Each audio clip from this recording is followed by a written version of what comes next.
Okay, we're all set. I call to order the meeting of the Manassas Park Governing Body for October 5th, 2021. Since we're utilizing the hybrid meeting model this evening, we will have the opening statement.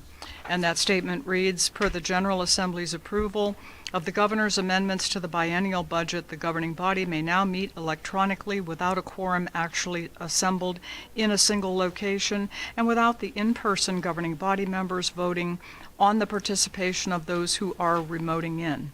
The following benchmarks for the meeting this evening have been met.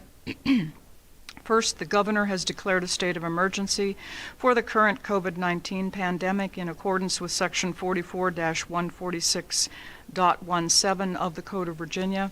Second, the prevalence of the Delta variant of COVID-19 in Northern Virginia makes it impractical or potentially unsafe for the governing body to assemble in a single location. And guidance from state and federal government support this determination. Therefore, the governing body will be meeting with various members participating electronically through GoToMeeting. Third, the meeting is to discuss or transact the business statutorily required or necessary to continue operations of the governing body. Fourth, the governing body will make available a recording or transcript of the meeting on its website in accordance with Section 2.2-3707 of the Code of Virginia. Fifth, notice has been and will continue to be provided to the public using available methods. Lastly, we have made and will continue to make arrangements for public access through electronic means, including the ability to comment. Participating electronically is Councilmember Alana Mensing. Those participating in person are Councilmember Yesy Amaya, Councilmember Laura Hampton, Councilmember Darrell Moore, Councilmember Hasib Javed, Vice Mayor Banks, and Mayor Jeanette Rischel. First, we have approval of the agenda. Are there any changes to the agenda? Okay, seeing none and hearing none, do we have a motion to approve? Second. Okay, all in favor? Aye. Opposed? Aye. Opposed? Abstained? Okay, motion carries. Next, please join us in a moment of silence, and Vice Mayor Banks, would you lead us in the pledge?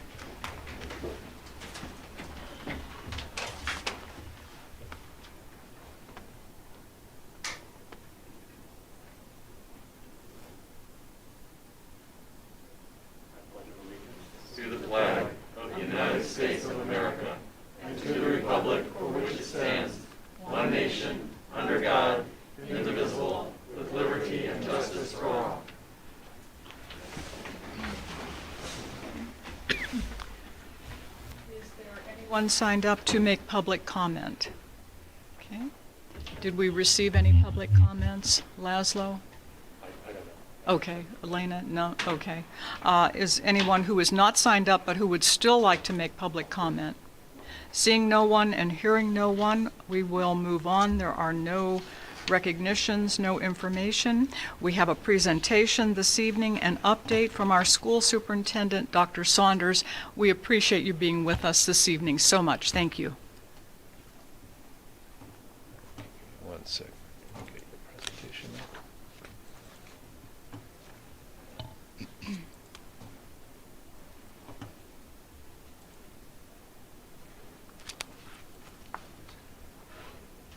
Alana, can you see that? Yes, I can. Thank you. Great, thank you. Thanks. Thank you so much. Good evening, Madam Mayor, Vice Mayor, and members of the Governing Board. I am so excited to be here tonight to share some reflections and updates on my first 90 days as the Superintendent of Manassas Park City Schools. I'm so grateful to everyone, especially our students, for making my entry full of fun, good work, and excitement. I'm energized and really digging into the work at this point, and I thank you all in advance for your steady commitment to our students and our community. This pandemic journey continues to force all of us to be flexible, patient, empathetic, and bend as needed. Each day, we ask our students, our staff, and all of our community members to be patient and to think different, to do different, and often to pivot.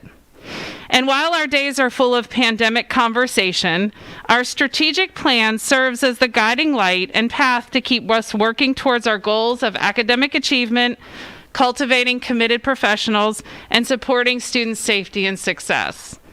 It is important for me that I keep these goals in the forefront of my work as I do the work here in the school division. The school division vision and mission work hand in hand and are vital in directing my goals to inspire and operationalize our future plans. As we get to know each other, it's important that you hear my passion for student learning and building strong relationships. I believe deeply that creating an energetic team environment creates positive opportunities for our students and staff. I know that Manassas Park City Schools is a proud school system that cultivates and promotes a strong sense of community through relationships. This feeling is not just talked about, but it's lived in the actions in those who serve in our schools and community. Being present, knowing students and families by name, and understanding the rich history and accomplishments also matters to me. I take great care in maintaining and growing those relationships and continue to build a future of excellence by celebrating the present and honoring the past. So school began for us on August 23rd, and for the first time in over 500 days, we welcomed all of our students and all of our staff members to our schools. As I wandered the halls and went into lunch duty, as I go to football games and I walk into classrooms and I meet with professional learning teams, I am more energized by watching our students learn and seeing our incredibly talented educators effectively teach in these kind of conditions.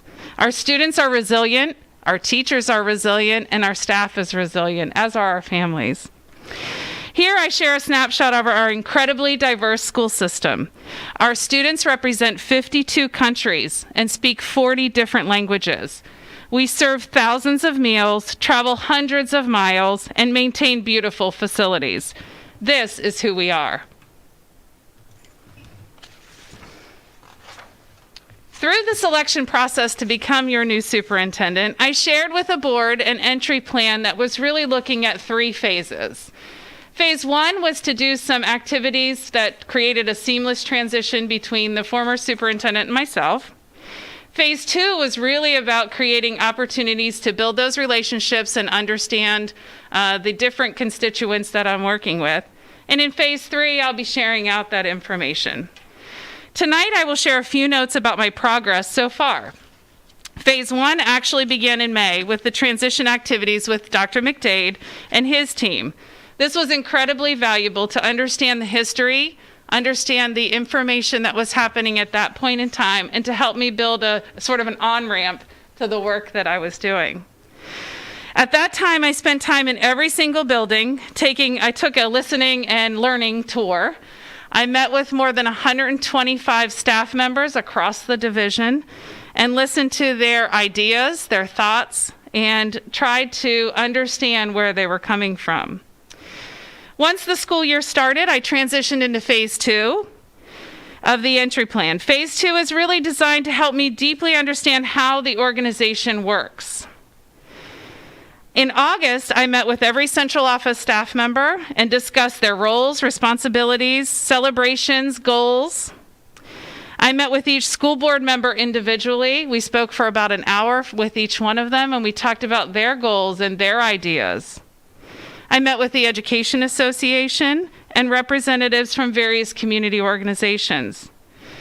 In September, I'm so pleased that I had the opportunity to meet with every one of the governing board body members. I thank you for taking the time to come in and spend time with me, to talk about your thoughts, to talk about your community, and to share your support. I'm incredibly thankful for that, and all of you were very, very supportive of the work that we're about to do together. I've met with various other members of the community, the Manassas Park Police Department. Most recently, I met with Chief Lugo. And as I move into the month of October, I will shift my focus towards meetings with students and parents. I've been talking to the high school principal and the middle school principal about ways that we can creatively talk to students about their thoughts, their ideas, their ways of thinking through the future. And so I look forward to doing that in the months to come, as well as the parents and other policymakers. I anticipate phase 2 to take the better part of a school year, and we'll plan on phase 3 and a report out to our board at the end of the school year to let them know kind of what I've learned at that point in time. So I have to share with you that as I did my listening and learning tour, I was very impressed to hear what everyone had to say. And honestly, to a person, to every single person that I spoke to, these are the words that came out. I asked several questions of the group, some guiding questions. I asked them, what should our students be able to know and do when they graduate, and how do you contribute to this outcome in your role? I asked them, what are the things that are going well? What are things that might need looked at? And I asked them for some general advice as I started my work. And these are some of the comments that people made. I took many notes. I took lots of notes throughout the time. I had a pink notebook that everybody would refer to.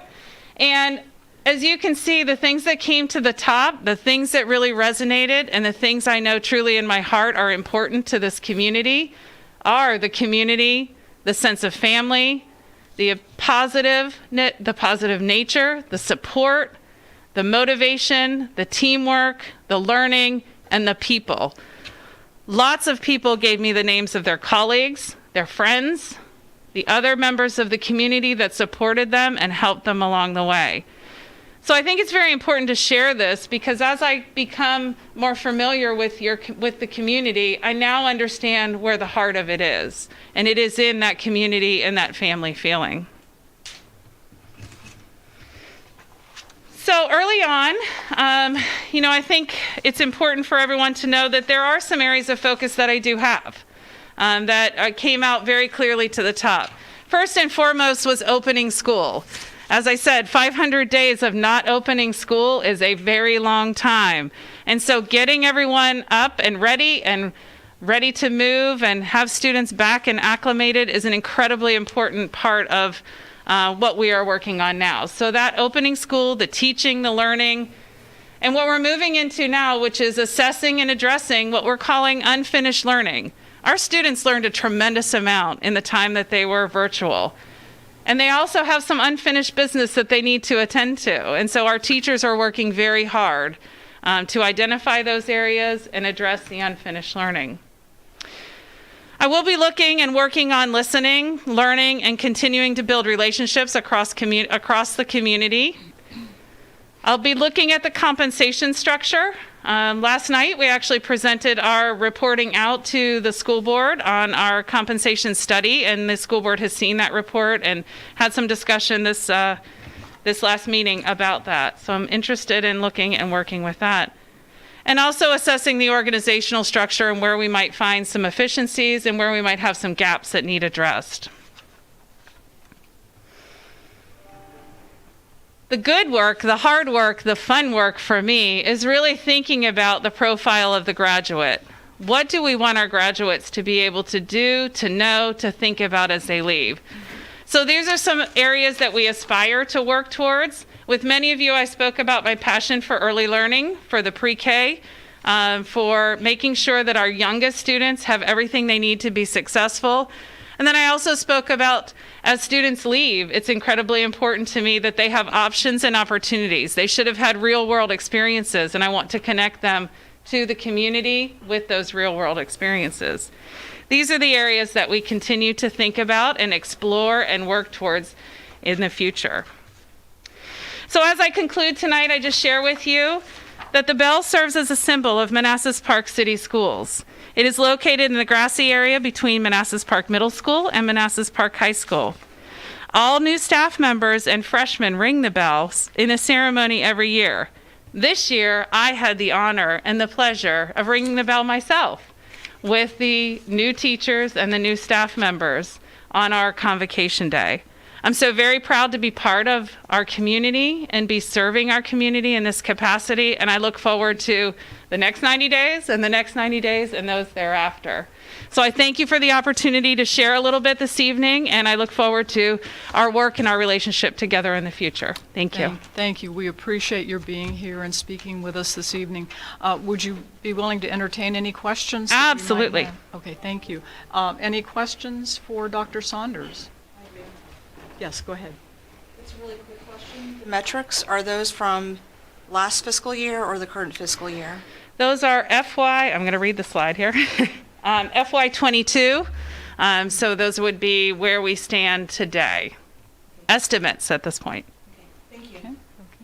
Any other questions? Sure, Mayor. Yeah. Yes. Yeah. Councilmember Thank you, Superintendent, for coming before us, and we just appreciate all the work that you've done to date in getting the school started. My question was on the CIP projects, and particularly the high school roof. Just give us a status and update on where we are with that, and how's that looking? Yes, so the high school roof was delayed due to some material issues. We were intended on having that done in the summer, is my understanding, but the material maybe was not available at that point. We have had several meetings with the contractors, and to my knowledge, I think at this point they are going to start the work in the coming weekend.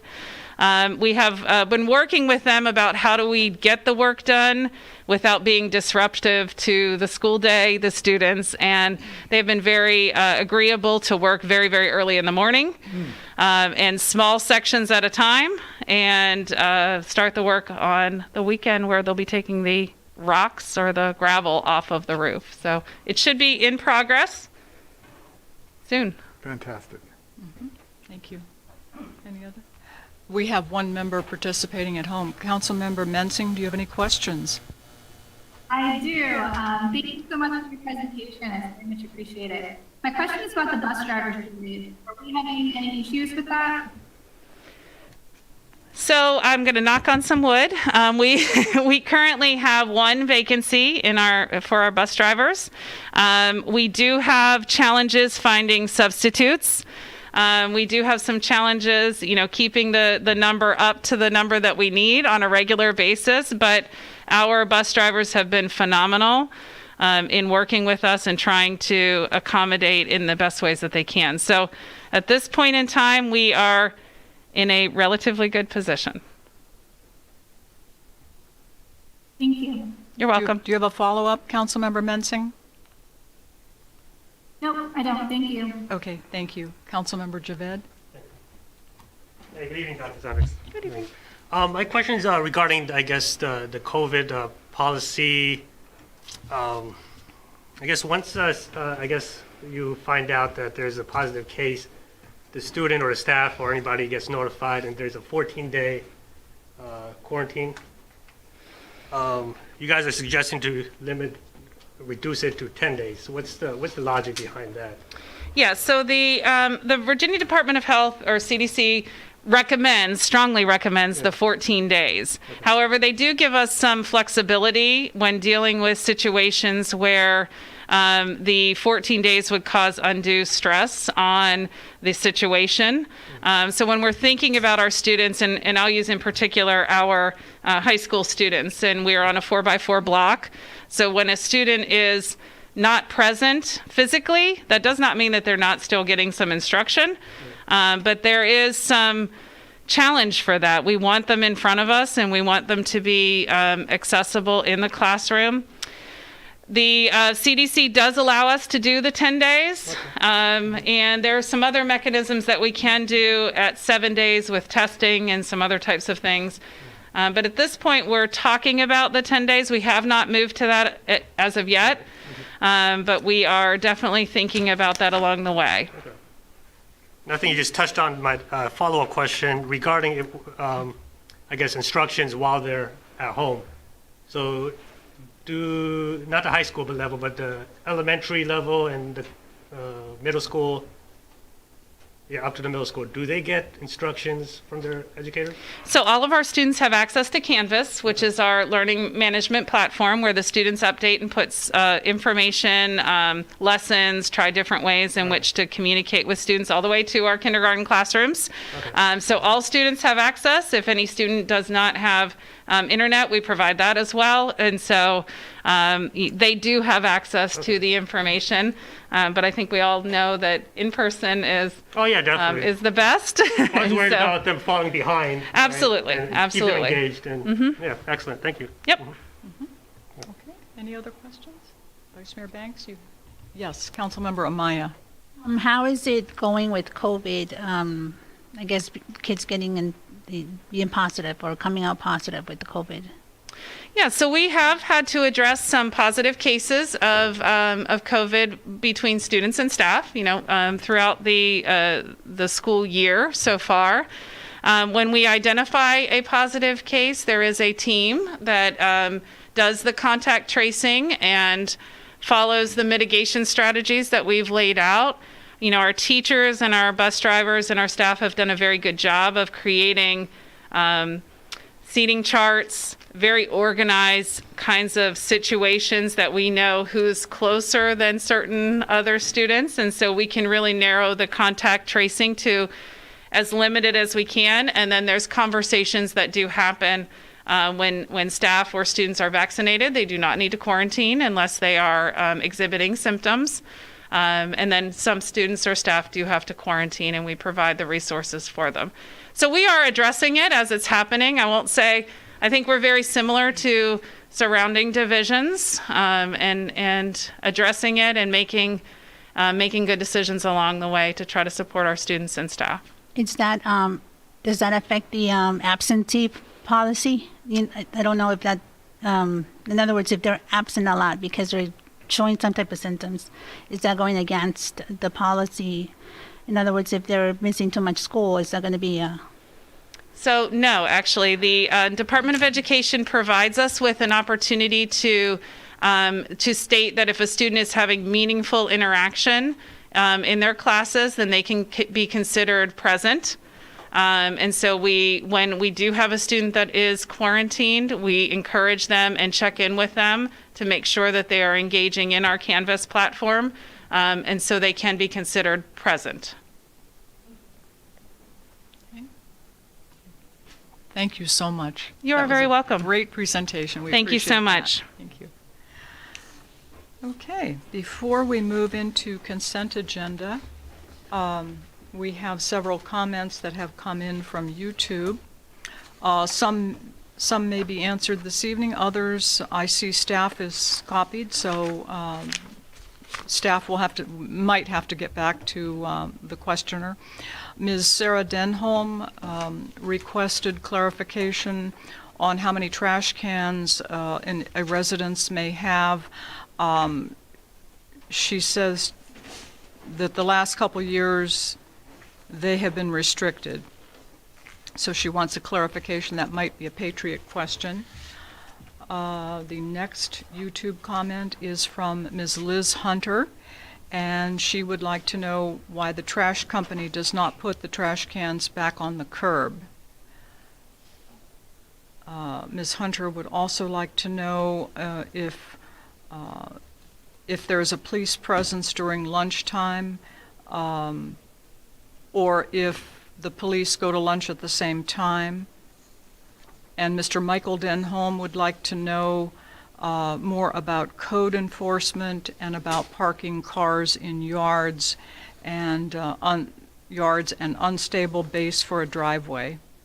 I'm not quite sure what the last phrase is. Perhaps someone has installed a driveway with an unstable base. So would you like to address any of those now, or is your preference to email? My preference is email. Okay. Yeah, my preference is email. Okay. Folks, your questions will be answered. City Manager will respond. Thank you. Thank you very much for your questions. And now, moving on to consent agenda. Consent agenda consists of approval of the corrected minutes of September 7th and the minutes of September 21st, 2021. Do we have a motion? Okay, all in favor? Aye. Opposed, abstained, motion carries. Thank you. Okay, moving on to 8A. This is a code change and a zoning text amendment as relating to parking restrictions. Good evening. I'll handle this, even though Mickey Berry is available remotely if there are any questions regarding the zoning ordinance. But both of these were heard last month in September.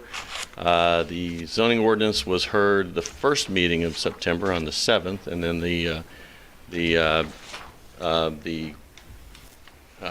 replacement ordinance was heard at the last meeting, or the second meeting in September. Most questions, I believe, were answered at the time, but if you have any other questions, I'd be happy to entertain them now, and I think Mickey can. Are there any other questions for City Attorney? Okay. Councilmember Mensing, do you have any questions for City Attorney regarding 8A? No, I don't. Thanks. Okay, thank you. Well, seeing and hearing no questions, staff recommendation, since the ZOTA references definitions in city code, the motions will be in a specific order. The first is that the governing body approve replacement of section 24-51 to restrict the parking of commercial and certain non-commercial vehicles in residential zones. Do we have a motion? So moved. All in favor? Aye. Aye. Opposed? Abstained? Motion carries. The second recommended motion is that the governing body approve the zoning ordinance text amendment, ZOTA number 21-02, commercial vehicle parking in residential and agricultural districts. So moved. Second. All in favor? Aye. Aye. Opposed? Abstained? Motion carries. Thank you, Dean. Thank you. Okay. Moving on to 8B. Okay, 8B is a proclamation designating October 2021 as Breast Cancer Awareness Month.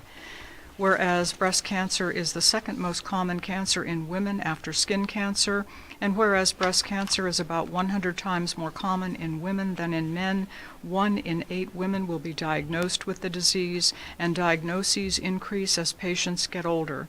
And whereas doctors estimate that about 5 to 10% of breast cancers are hereditary, and individuals whose family history puts them at increased risk for breast cancer should discuss with their doctor or qualified health professional the proper prevention and early diagnosis strategies.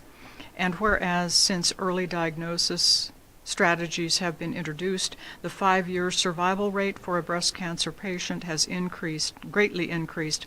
Now it is at 89.7%. And whereas Breast Cancer Awareness Month serves as an opportunity to increase awareness of the disease and to encourage individuals to have a plan to detect the disease in its early stages. And whereas it is vital that those affected by breast cancer have access to quality, affordable care, and that research of all forms of breast cancer continues to be vigorously supported.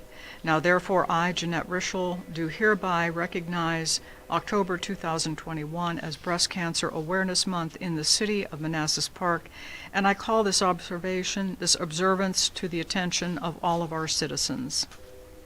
Do we have a motion? So moved. All in favor? Aye. Opposed? Abstained? Motion carries. Okay. Moving on to 8C. This is the resolution policy for flying flags on utility poles. City Attorney, would you like to give us a brief rundown? Yes, I prepared this at the direction of the governing body. This would allow the governing body the ability to, in addition to American flags and holiday flags that have traditionally been hung from utility poles in the city, to also allow for flags that represent causes supported by the governing body to be flown, but no more than 2 a year. And the flags have to be owned by the city. They can't have any marks of any organization, because we're not going to be creating a public forum by doing this. And ideally, the flags will be donated to the city, so there's no additional cost to the city coffers.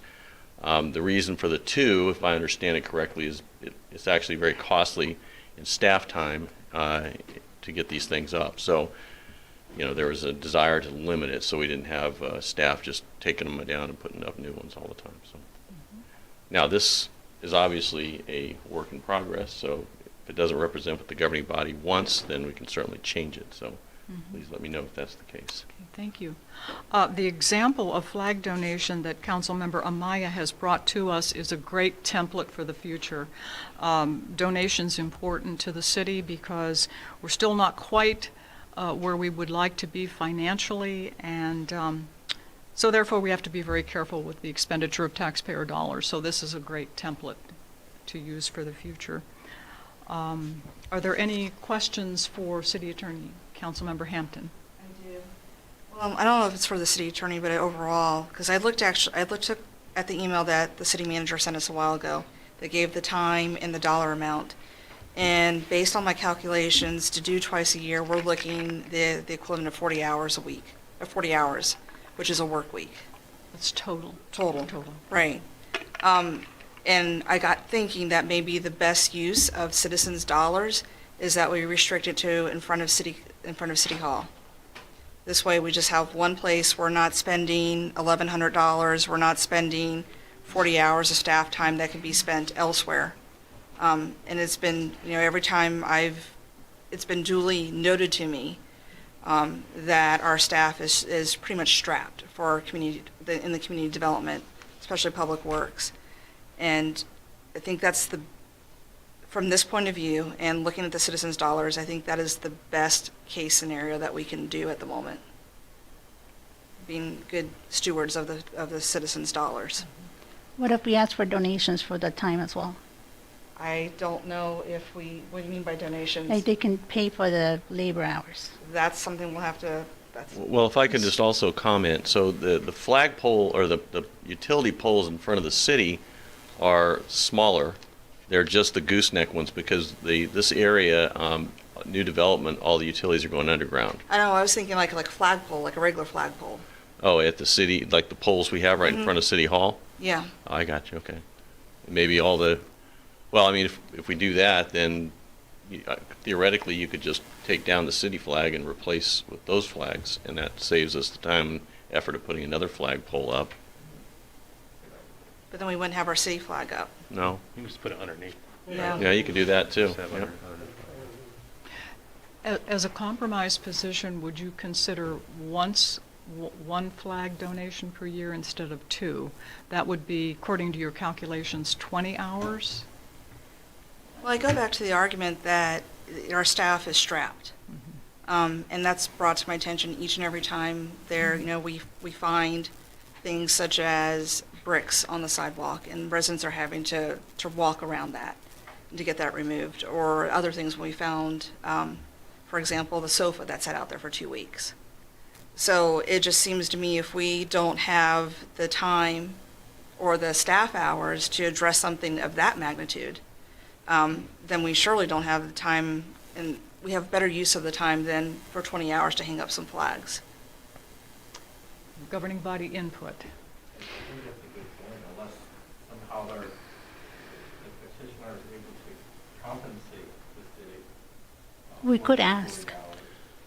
Well, but in this case here, it'd be the governing body, so someone could petition the governing body to do it, but it's your decision to do it. So Exactly. are you saying that only if we get the flags and somebody contributes the funds for staff time? Right, because they're already giving us the flag. So it's the same as a FOIA request, right? When it's a large FOIA request, the requester has to provide the certain fee. But with FOIA, though, we don't have the ability to say no. I mean, so in this case here, it would be an active decision by the governing body, knowing full well the cost, to say yes, or to say no, because we don't have contributions, Yeah. so. It's not the dollar. It's the time. The time. The only reason why I showed a dollar amount is I just equated what that time meant. But the time is actually more valuable Yeah. than the dollar amount. So it's not really anyone reimbursing us the money, it's just getting us the time. Yes, Councilmember Moore. Mr. City Manager, we have hired contractors to do various work like our landscaping. We've contracted that out, as well as other things. We know that Patriot picks up our trash.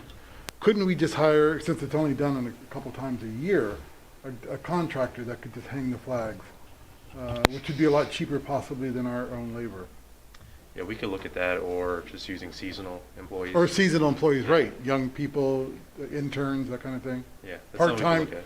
'Cause I remember the presentation by Calvin, he talked about hiring more seasonal, Yep. part-time employees, which are a lot cheaper than our full-time employees. And they don't take up the time of the full-time. And they won't to take up the focus on time of the other stuff. full-time and wait for Are their work. are there any liability issues with No, using? because they would be city employees, so Okay. they would be. Just cheaper. But labor. presumably, Public Works would be more trained to do that than a No, part-timer. normally you're recruiting for part-times, you're recruiting people who are qualified, but they're not looking for full-time positions. So usually retirees are the best options for seasonal and part-time employees. They've worked in Public Works Department before. They're not looking to do full-time, but they are willing to kind of come in on occasion to do work. Do we have an do we have an idea how much the extra cost would be? I'd probably go back to the dollar amount Percentage. that was quoted as a starting point. Yeah. But the it's seasonal, recruitment that's the the challenge. seasonal employees would free up our employees to do it. Yeah. So we wouldn't have that issue of the bricks and the couches. And this is important. I think breast cancer awareness and other issues are important. I also think it creates community. It's not It just, does you know, create you know, community. it Which was the creates, biggest word on the superintendent's yeah, little blob there. thank you. Would it be a consideration to reduce it to one acceptance per year instead of two, and that would be less of an impact Well, on staff mean- time? if we're using seasonal employees, again, I think we could cut the costs significantly. And we could even possibly have some donated labor costs to help defray that as well. I mean, two is not very many. And then we have competition of which interests will get in first to get their flags up. I don't know. I think two doesn't seem like a lot. And my question to the city attorney was, does that two include the flying of the American flag at the various holidays? So that'd be above. No, that's already done. These are the addition to what's already been traditionally done. So right now, we do holiday flags and American flags at certain holidays. That would continue. This is just for the new flags. So the holiday flag. I mean- That's not clear. Okay. I can go ahead and specify that. No. You made it clear now, so thank you. But if it's two this year and then two the following year, pretty soon we're up to maybe half a dozen, plus the American flag, plus the holiday decorations, and that's a considerable investment of time. Well, this fiscal year is almost over. We don't know. We don't have anyone saying that they're going to make their request. I've not seen anything. We can always say no. And we could always say no. I have a question. Do we have any seasonal staff right now in We community don't, not in development? Public Works, no, only Parks and Rec. The main question is, Yeah. how many flags is going to be donated? 65. Okay, so 65, That's a lot. do you think that's going to stretch from all the way from That's what the library down there all the way up to Manassas Drive? that's what Public Works said. So 65 is needed. Yeah, that's an impediment right there. Can we for outsource organization. this? Was it? Is there a company that can provide this service? We'd have to look at that. And then the requester provides the cost for the service to be done? That keeps our city staff outside of this. But it's a financial expenditure.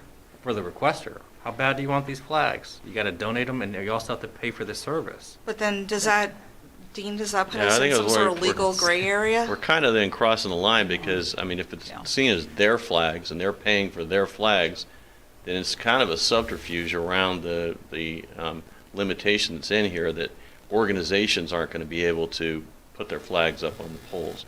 Because once organizations are deemed to be doing it, then you're creating this public forum, and then we have the problem that we're trying to avoid. Follow-up, Councilmember Javed. No.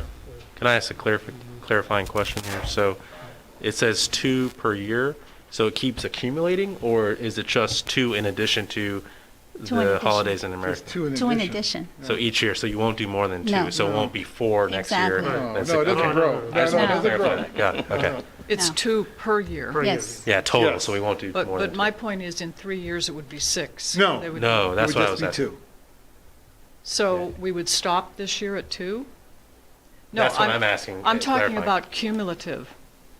Oh, so each year is what I'm asking, Each not, year is yeah, two. not over 3 years, yeah. Each year is 2. So in 3 years, that would be a total of 6 flags. Oh, true. Done, Yeah. done, yeah, But we're not- done over a If- 3-year Three-year period, plan, yeah. correct. Yes, we're not- over a 3-year. But we're not flying them every year. It's what I understood from the last meeting. We're only doing it once a year. I'm sorry, I can't hear you. We weren't flying them every year. Like if we do breast cancer this year, we're not doing breast cancer next year. We're giving 2 more people a chance if someone else wants to come in. Okay, so So we that's what only I understood. fly 2 a year. We're flying to a year, but if we gave breast cancer, for instance, opportunity this year, we're not giving it to them next year. It's not going to be a Yes. continuous. That's what I'm asking, So that's it's what I not want to continuous, clarify. no, How many that's what I understood. It won't be additional flags per year? continuous. Okay, thanks for the clarification, Yes. because I thought it rolled over. No. And then each It's not year until the continuous. flags wear out. Okay, Mhm, So yeah. if no one steps up, then what? okay. If no one steps up, then what, no flags? No flags.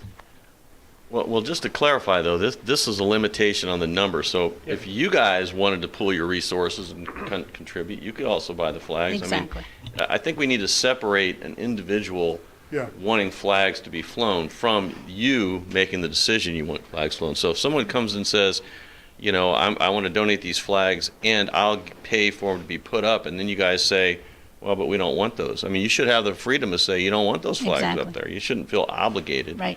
Because this is not a public forum. This isn't some citizen able to put his or her viewpoint up there on these polls. This is your collective decision Exactly. and only your collective decision. Right. Okay. Councilmember Mensing, do you have a comment or question? Yes, I have a question and then I have a comment.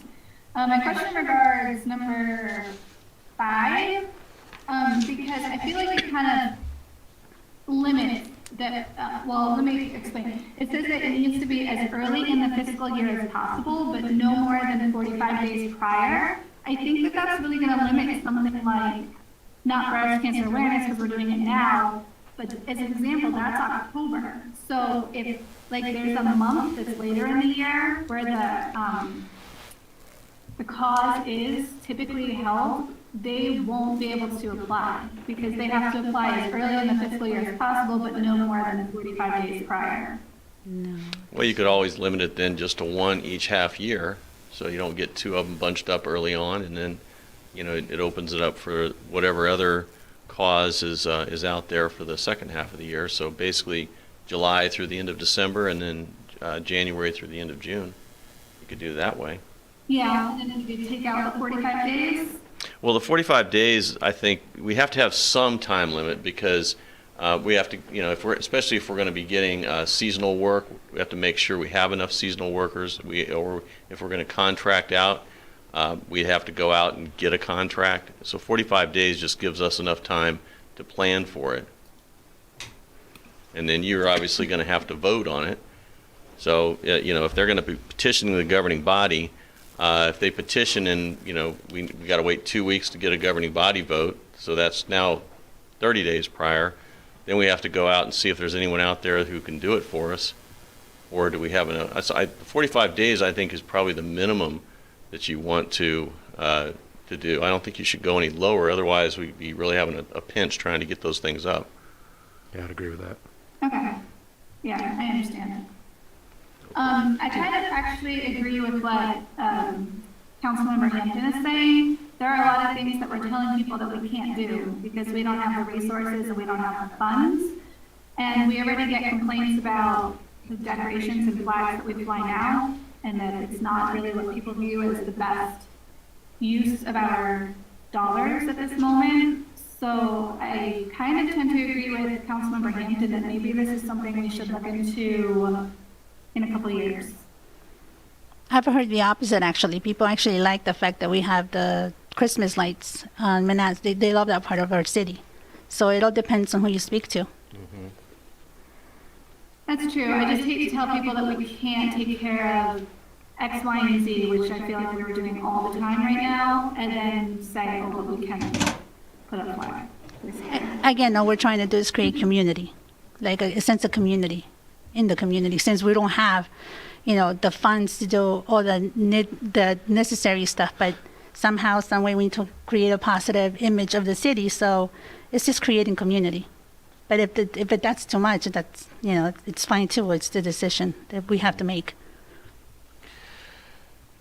Comments? Questions? It's creating a sense of community on one hand, but there's a trade-off, and that is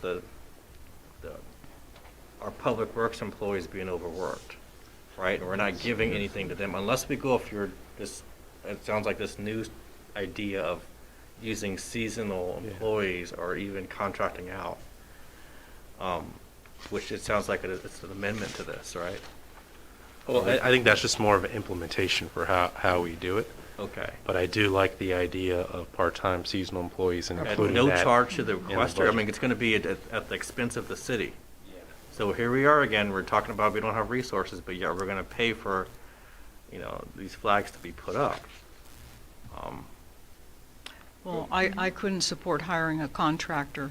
I mean, Yeah. that's a very obvious expense. And we No, can't seasonal. charge the requester, Dean. Pardon me? We can't charge the requester or ask the Well, requester if you to charge the donate? requester, then it's the requester's viewpoint that's being put up on the polls. So Got it. the city can take donations. I mean, people can give cash donations to the city and designate a purpose. So if people want to designate, putting flags up as just like a general contribution, they can do that. But where I'm concerned is I'm willing to contribute to flags being put up, but they have to be the flags that I want you to put up.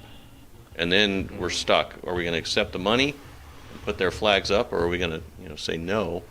Because now we're getting into a content-based decision, and that's what we really have to be careful about. We have a comment on YouTube regarding the flags, if you want to read it. We have a comment on YouTube, if you want to read, regarding the flags. We do, yes, please. Liz Hunter says, then why even fly any flags at all? If you are not going to support certain flags each year, only for 1 year. I had a hard time hearing you. Can I ask you to remove your mask and Sure. speak directly? Well, she just asked, why fly any flags at all? Okay, if you're not going to support certain flags each year, or only one a year, so why fly any flags at all? So historically and traditionally, we have flown certain flags. As long as I've been here, we've flown the American flag and seasonal flags, and lights as well, for the holiday season. This is just an expansion of that because the governing body wanted to be able to also show support for various causes instead of just having a proclamation, some other way, some visible way of doing that. So that's why we have this before the governing body tonight. Okay. Madam Mayor? I think, Just go ahead. my final comment to, Yes, go ahead. if it's at a point where a flag is going to fiscally break us from putting up, the city manager, every item that comes before us has a budget and a budget impact, and he will tell us, we can't afford to put that flag up, we vote no at that point.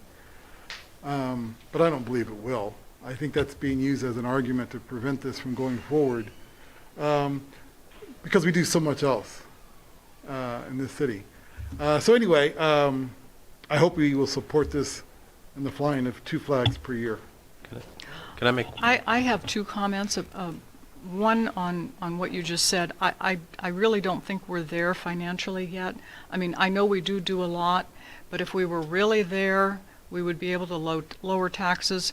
If we were really there, staff salaries would be more commensurate with surrounding localities, with the competition, so that we wouldn't have to worry about recruitment and retention. So despite the fact we do a lot, we're not there yet financially. Yeah, this is incremental. We're talking about thousands of dollars. What you've talked about is hundreds of thousands of dollars. That's no comparison. That's comparing apples to oranges. You can't compare the cost of putting up a few flags, 65 flags, to the cost of raising our employees' salaries, can you? I'm talking about the overall principle. Right, I'm talking about the Yeah. overall principle of that's not even equatable. It's not equivalent. Well, philosophically, I think Because it I is agree with you equivalent. too. We should be Yeah. paying our employees much more than we pay them.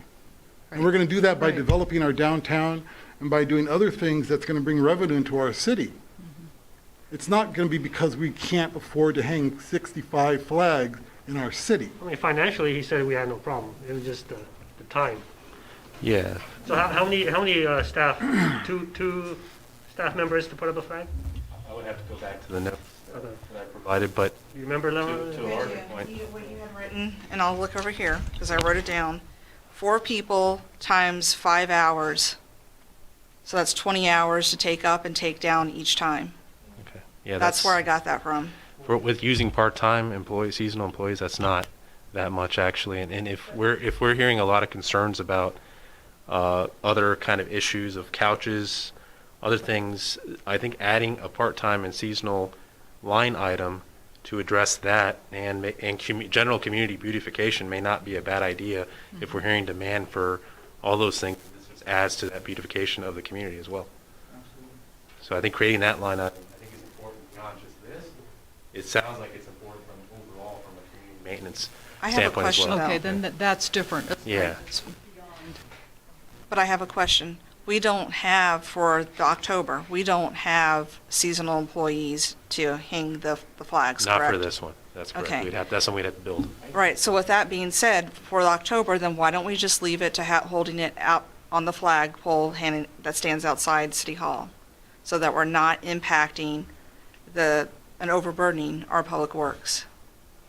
We actually don't even know if we're going to do it this year because she's still trying to get the polls. So this is just basically talking about the policy that we're coming up with. So if she can't get it done this year, we're hoping to bring it back again next year. So it's not something that's happening now. At least it's not guaranteed yet because she's still trying to get the polls for the flags. In that case, then can we do just a little bit more investigation and bring this back?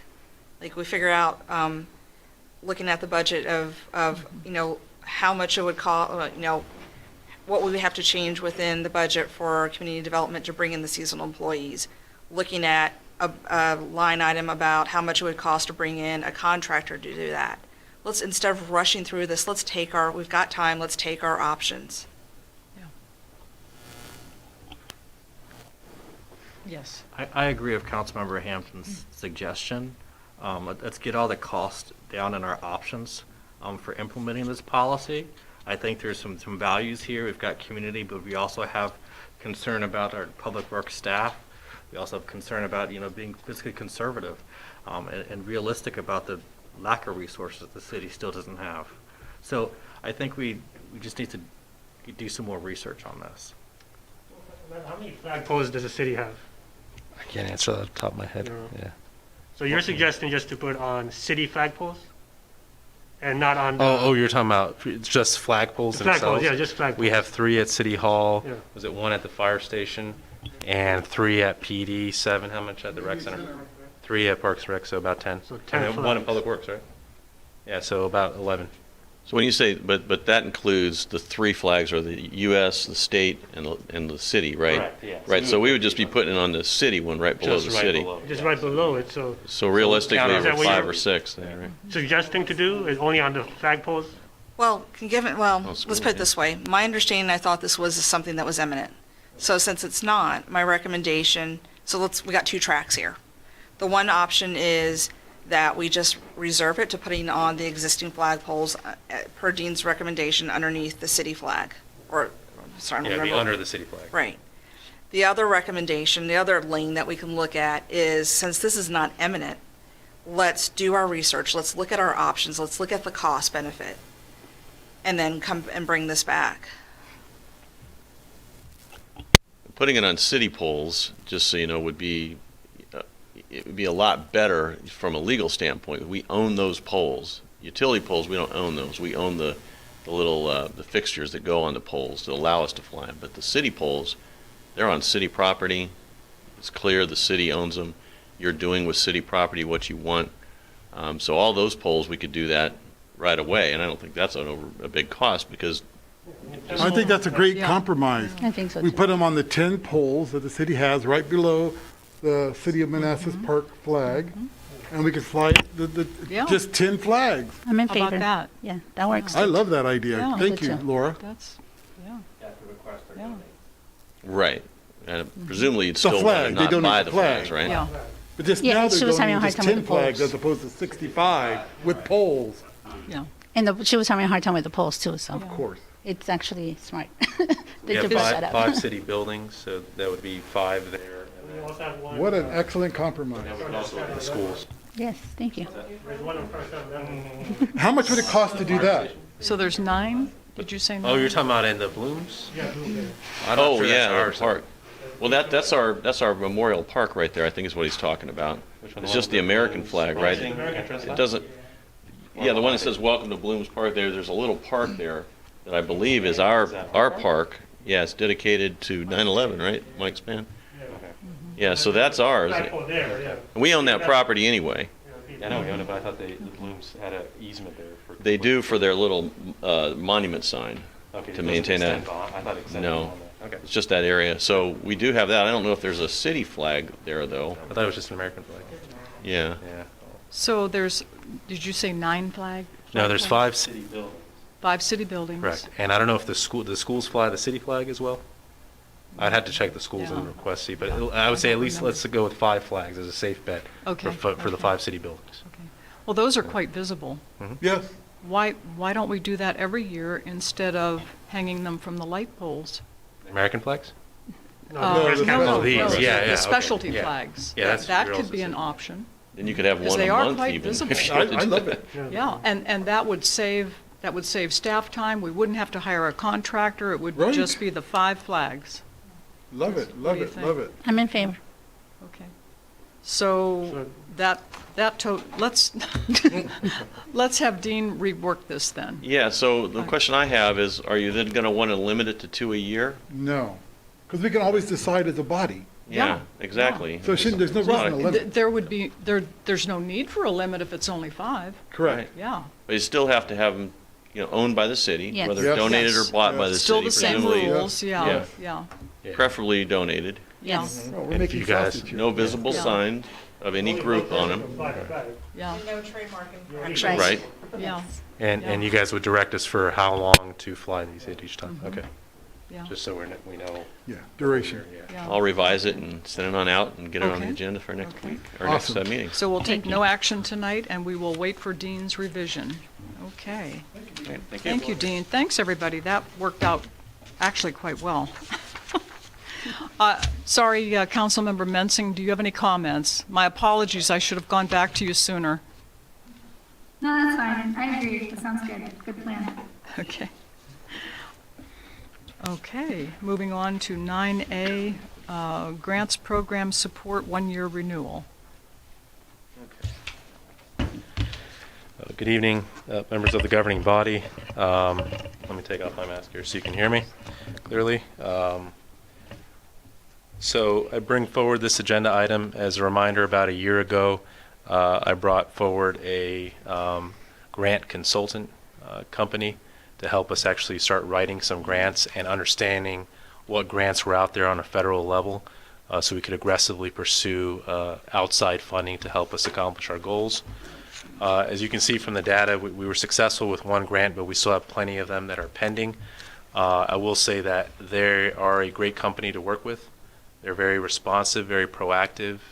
They do a lot of the work for us. It just, we have to provide input as a staff to give them the kind of technical information, but they write the grant for us, and they keep us apprised of everything that's happening, including the earmarks and the process for that. They were the ones that let us know of that. So it's beyond just the grants. They let us know about legislation, the infrastructure bill, the different components that could be a possibility for that. So they provide us really beyond just literally the grant writing process. They provide us a lot of information that we wouldn't have otherwise to be prepared to apply for grants. And I know it wasn't that successful this year, but I do recommend that we give it another shot here and see if we can't land some grants, because it only takes one grant to really recover. I mean, you saw this past year we spent more on them than we did on the grant that we received, but that was a smaller grant. So if we get one of these bigger ones, they're more than paying for themselves. But it's just having that staff component and really exercising this option and doing all we can to try to secure more money. Because for the new governing body members prior to your time, that was a big theme for my first 4 years here. It was like, well, can we apply for a grant for that? Can we apply for a grant for that? Because of the financial issues we were having, and we just couldn't answer that. So this company gave us that capability to answer yes or no, and also the feasibility. Can we even, can we apply for this? Do we qualify for this? What are the different elements of that? So them being able to provide that to us is a great service to have. So I do recommend that we extend for another year and keep evaluating performance. Well, 1 year's not quite enough to judge the overall effectiveness of anything, really. Okay. Let's go to Councilmember Mensing first this time. No comments or questions. I think it's a good program to do for another year. Thank you. Any comments or questions? Yes, Councilmember. Manager, first I want to say that Merchant McIntyre has been doing an excellent job. Very impressed with what they've done for us. I only had a question about the form here. It says that the money, the 78,000, is it budgeted or not budgeted? Because the little X says no. And I was a little confused about Oh that. my God, yeah, my apologies. Sometimes I copy from previous agenda Hey, items, gotta do and it. so I took last year's Merchant McIntyre. At that time, it was not budgeted. This time it is, so thank you for that catch. Sure. Yeah. Thank you. So that 78,000 is budgeted, so this would not be fiscal impact. If it's not approved, then we would just free up those funds. Great. Do you have a They're doing follow-up? good job. No, Council- thank you, thank you. Councilmember Thank you. Javed? Yeah, thank you. I mean, this is a good program, but, like we did this last year, was just to, like a trial run. And we spent, basically spent $78,000 and awarded 50, we're basically at a net loss, right? We negative 28,000. And these grants are not guaranteed, right? Even if we are eligible, it's no guarantee that we will be awarded, right? So, I don't know, I'm kind of on the fence thinking, because we have the fire department and other departments that have routinely went out, got grants on their own, and were successful. The fire department just got one, I think, recently. Which one to the fire department? Yeah, I forgot off the top of my head, I have to look through my email, but, for the cleaning supplies. A grant for cleaning supplies. It must have been minimal. Yeah, I mean, it was. We don't much, we don't but- really win grants Yeah. on our own. Just to be honest, like a lot of the grants that we get are kind of continual, like the DMV. That's just been an ongoing annual thing that there's not much to what we have to do for that. From the fire department, you have the aid to locality that comes from the state. You have the 4 for Life. Those are just reoccurring annual grants that we get from the state. So winning new grant applications, if we do, they're like $6,000. We haven't really been successful in larger ones, and it just, again, it takes one of these. So let's say the earmark goes through. That's, at least $450,000 right there. Just Well, that right, I one. mean, that's So just it's like- risk reward. Right. Yeah. It's just like last year, we were given the whole grid.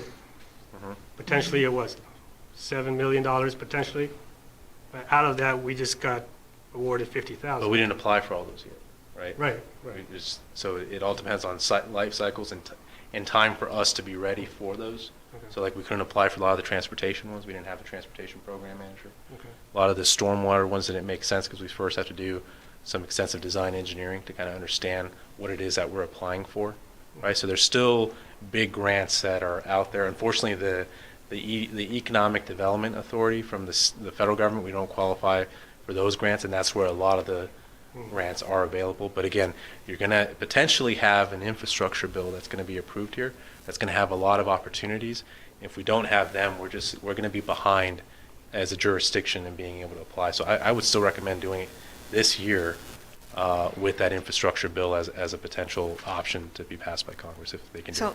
How much I staff have a, time are we saving by having Merchant McIntyre? We're not saving time, we're expanding capabilities, right? We're Okay. dedicated to applying for grants, but it does involve staff time, right, Okay. for gathering inputs for meetings. But we don't have this capability. If they leave, we're just not doing this anymore. Maybe each department will try to apply for one grant, but to write that is a significant undertaking, even much more than this. To have them actually write it for us, that saves a ton of time. On a per grant basis, Right. you're saving a lot of time. and I might add that grant writing, like proposal writing, is a science. It's not something that everybody can do. And to me, this is very similar to going after new business. Anybody that's been in government contracting or on the government side, you end up spending a little bit more money and more time, and knowing that you're not going to hit, it's like fishing, right? You're going to put your line in there, but you're not going to come back out with a big mouth bass every time you pull your line back in. But you got to put the line out there.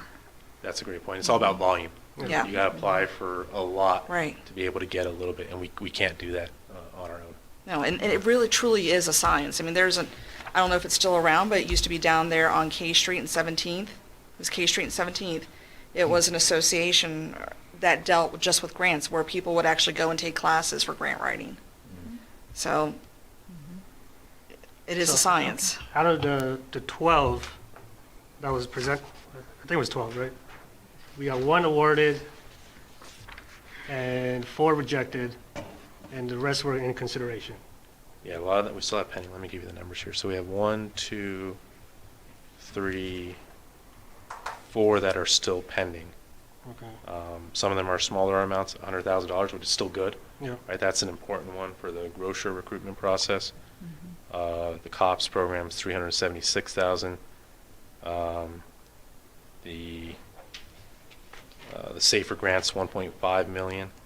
The And- AFG is $750,000, and then I didn't include, but the earmark is also still outstanding. That's $446,000 as well. So we still have quite a bit of outstanding. Are we going to get them? I don't know. I can't promise Right. this year we will, but I think it's worth the effort over the next year. Yeah, to keep everything's trying. worth the effort, but I was just looking at the cost analysis, and I mean, the second part is that, I just lost my train of thought. We can come back to you. Yeah, let me, Yeah, see where I was okay. Vice heading Mayor to. Banks? Councilmember Javed, although I like your analysis and focus to make sure we get our bang for our buck Yeah. on our expenditures, I mean, as Laszlo pointed out, I mean, there's 3 grants that are under consideration right now that are for possible $3.2 million.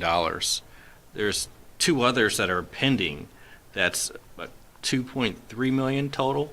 So we can get a lot of money. And I remember we got a grant for our sidewalk from the high school to down to Euclid. We were able to fund that by a grant. So these grants, I mean, they do end up paying off, but we just have to make the effort and cast our line out there, like Councilmember Hampton said in a fishing analogy. I like the fishing analogy. Are these grants city match?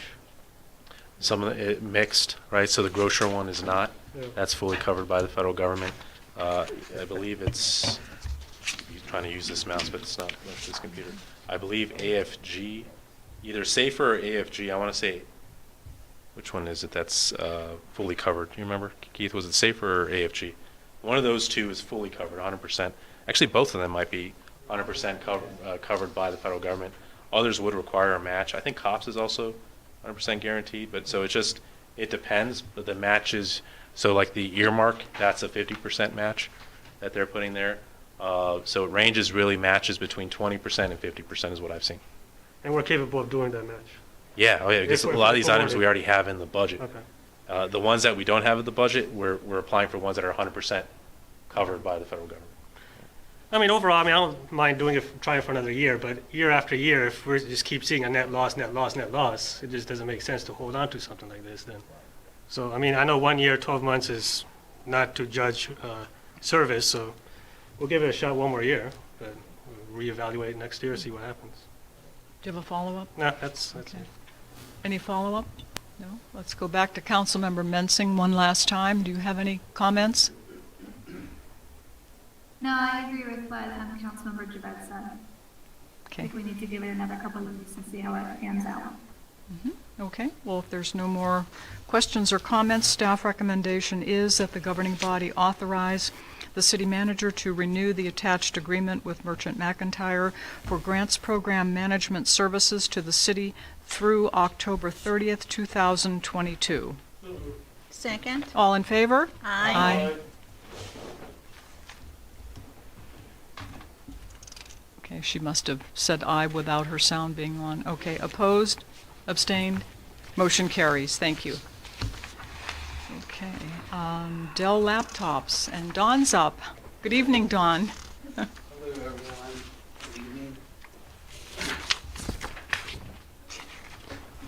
This just goes with what we've been doing. We started a new policy of replacing aged equipment every year instead of doing a big lease.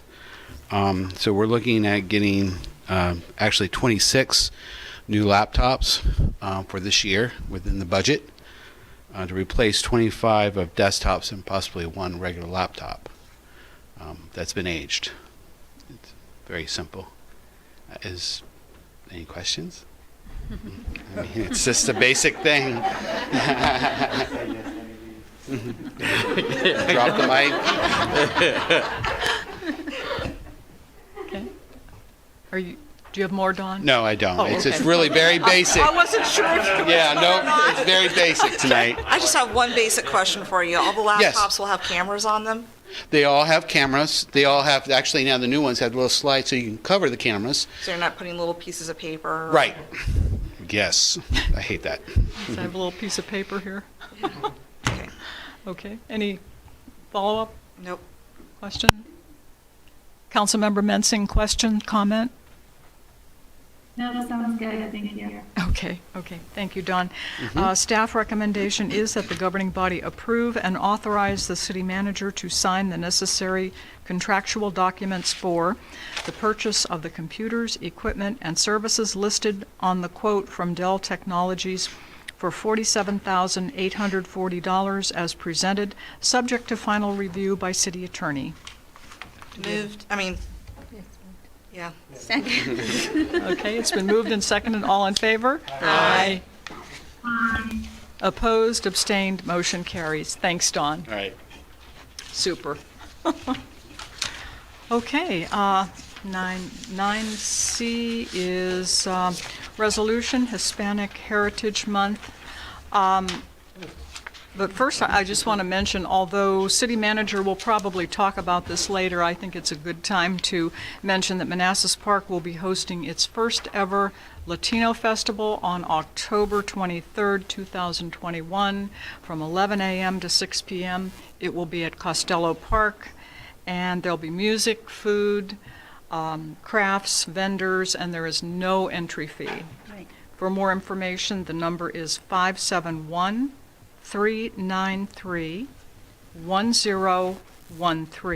And I want to mention that Councilmember Amaya spearheaded this festival. She met with Mr. Campos, she met with Laszlo and myself to begin the analysis that culminated in the governing body vote in July. So to approve the partnership so that will produce the festival.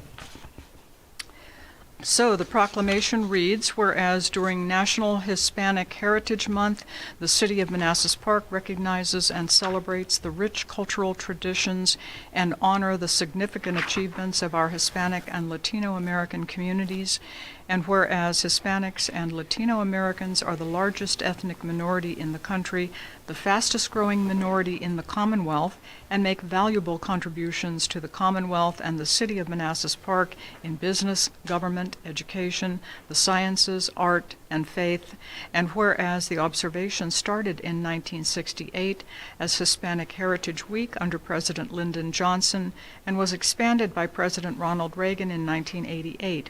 Through the legislative encouragement of Congressman Esteban Torres of California to cover the period at which it is celebrated today, September 15th through October 15th. And whereas the day of September 15th is significant because it is the anniversary of independence for Latin American countries, Costa Rica, El Salvador, Guatemala, Honduras, and Nicaragua. In addition, Mexico and Chile celebrate their Independence Days on September 16th and September 18th, respectively. And whereas, in the words of famed Mexican designer Marisol Peralta, your individuality is important, but so is belonging. Recognize the parts of your culture that have shaped your past and the parts you want to carry with you into the future. And whereas, as activist Dolores Huerta encouraged involvement, we are needed. We have to be engaged and get ourselves elected to school boards and city councils. Si se puede, and truly we have seen this locally many times over at the country school board, city councils, business community, and influential activists all through our great community. Whereas Hispanic and Latino Americans have made enormous contributions to our diverse society by sharing their talents, culture, traditions, and their deep connection to family values and a desire to live the American dream. Therefore, be it proclaimed by the City of Manassas Park that on this day we recognize September 15th, 2021 through October 15th, 2021 as Hispanic Heritage Month. Do we have a motion? So moved. Second. All in favor? Aye. Opposed, abstained, motion carries. Thank you very much. Okay, moving on to manager's report. Good evening, members of the governing body. Tonight we have two reports, one from social services and one from the administrative team. And I'm going to pull up the slide deck here and then share with folks at home. Give me 1 second here.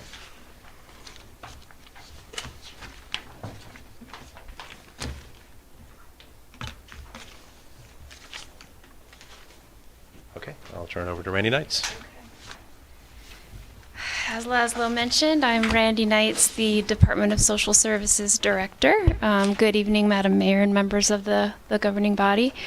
I have no idea why, but I'm extremely nervous tonight, and I was sitting there thinking about, could it be the room, the different room, but I just realized I usually go after Kelvin, and I figure after you all have been listening to his presentations for 2 to 3 hours, like you're so refreshed to see someone new, so it has to be it, and I don't know if Calvin's not here. Is he on the line? Okay. All right. So hopefully that just de-stressed my anxiety. But yeah, so real quick, my awesome diverse staff, I always like to give you guys an update and show you who the faces of our department are. We did recently receive a resignation from Yorenis Morales, one of the ladies on the far, I guess it's still right no matter which direction you're looking at the TV screen. She decided to take a job with Fredericksburg Department of Social Services, so she left us as of this last Friday. So how do I advance up here? Okay, awesome. Cool. Okay. So tonight I'm just giving you a recap of what took place in our fiscal year 21, and with that we brought on new staff members, Alejandra Tomanovic, who is our HSA for our services unit, and Erica Lorano, who holds the same position for our benefits unit. Something unique this year, we actually have 2 interns, which has really been a blessing for us to have the additional bodies to help with our increased caseload. Typically, we're unable to host a master's level student, but there is a shortage of placements for interns, so they are, because of the pandemic, so they're bending the rules a little bit and allowing her to intern with us, so that's been great. And Miss Arias is actually a Manassas Park resident. She's a George Mason University student, so that's really great to have, assisting an intern right in our backyard. And Miss Lorano is also a Manassas Park resident too, so I think it's important to let the community know that we staff residents as well. And then as far as new positions, newly established position, Emma Gonzalez was just hired as the newly established family services specialist. That was funded by the state, which I think a few slides later I'll reference that. And then if you recall, just last month, I came before you all to get permission to have the CSA part-time become full-time. That is currently vacant, and we held interviews today for that position. So hopefully those newly established positions from fiscal year 21 will be filled. Some of the achievements from our admin department include effectively transitioning to telework and then back to the office. As of July 6th, all of my staff came back to the office, and they did a really great job at continuing the customer service. Another goal is that we established and implemented a telework policy during this last fiscal year, and also came in underspent on our budget. And now we'll get into the admin unit. So again, providing that excellent customer service, and in later slides you'll see where our call volume increased and obviously our lobby visitors decreased. For our admin unit, being remote really allowed them to focus on succession planning. It's a small unit. Besides myself, it's our admin manager and 2 admin assistants. So when they did have downtime, it allowed the admin manager to remotely train the other 2 staff on how to process payroll, how to submit financial reports to our laser state system. All very important duties and responsibilities that if something happened to our admin manager would benefit our agency. Everybody wants to get paid and reimbursed, so I was really proud of them for taking that opportunity to do that remotely. As I mentioned, here you're going to see the data for the admin unit. You can obviously see during COVID when our lobby had closed.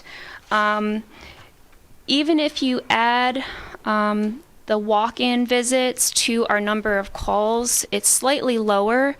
I think that probably has to do with the fact that a lot of our redeterminations for our programs were halted. They were sanctioned. So I think it really cut down on people having to call about their services or figure out how to submit their services when they were sanctioned. But still, we stayed very busy.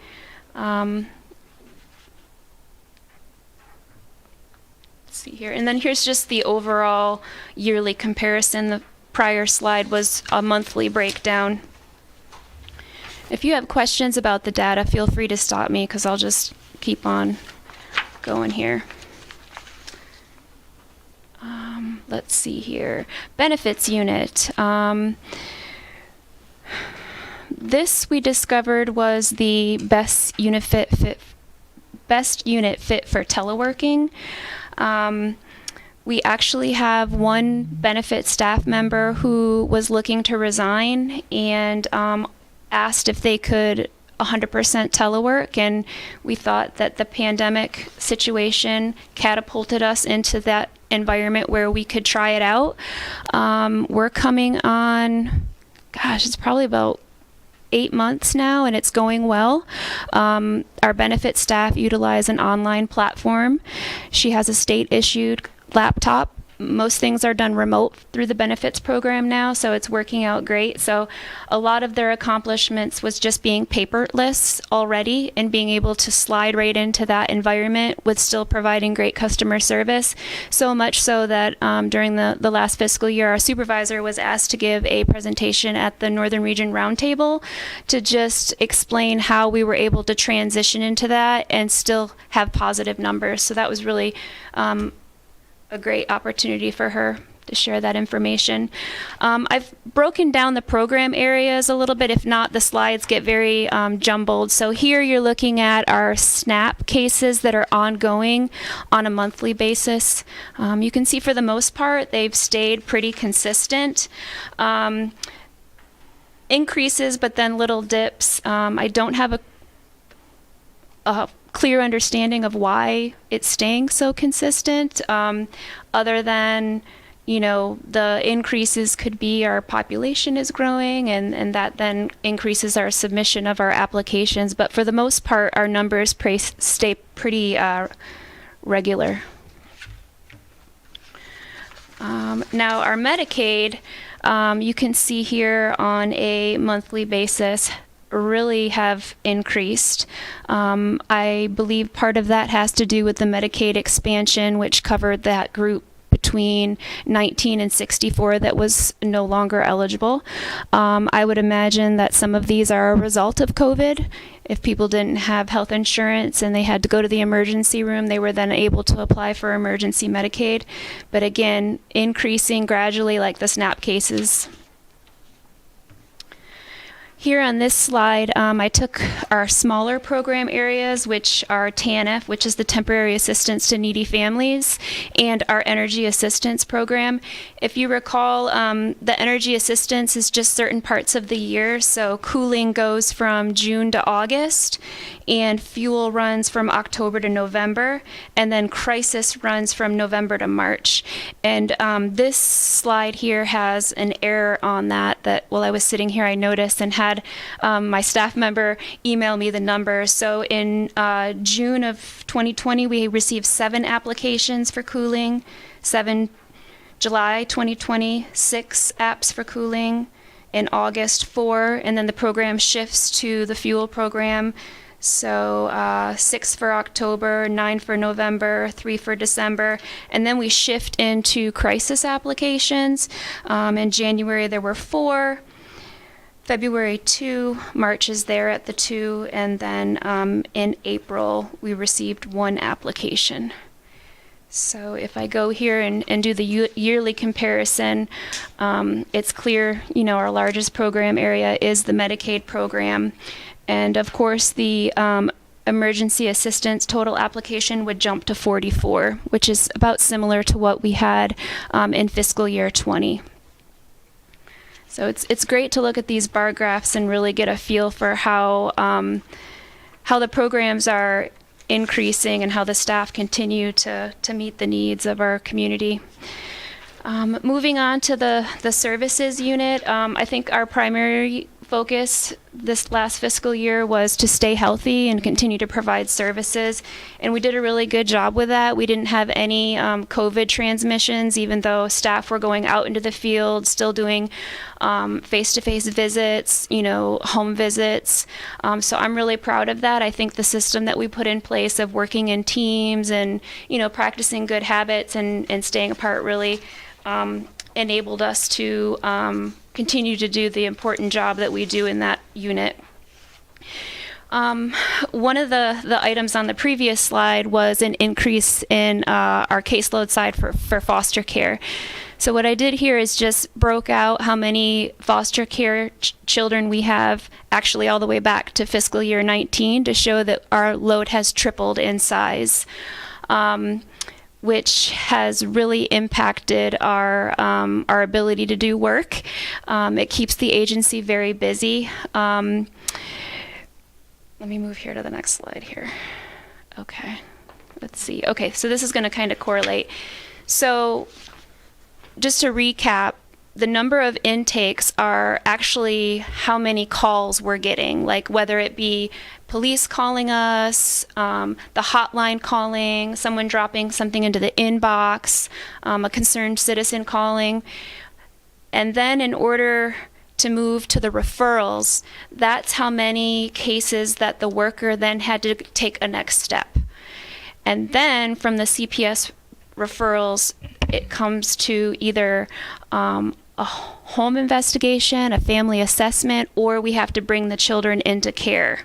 So from this data, you're seeing that our numbers are going up in the number of intakes, and our caseload size is increasing with foster care.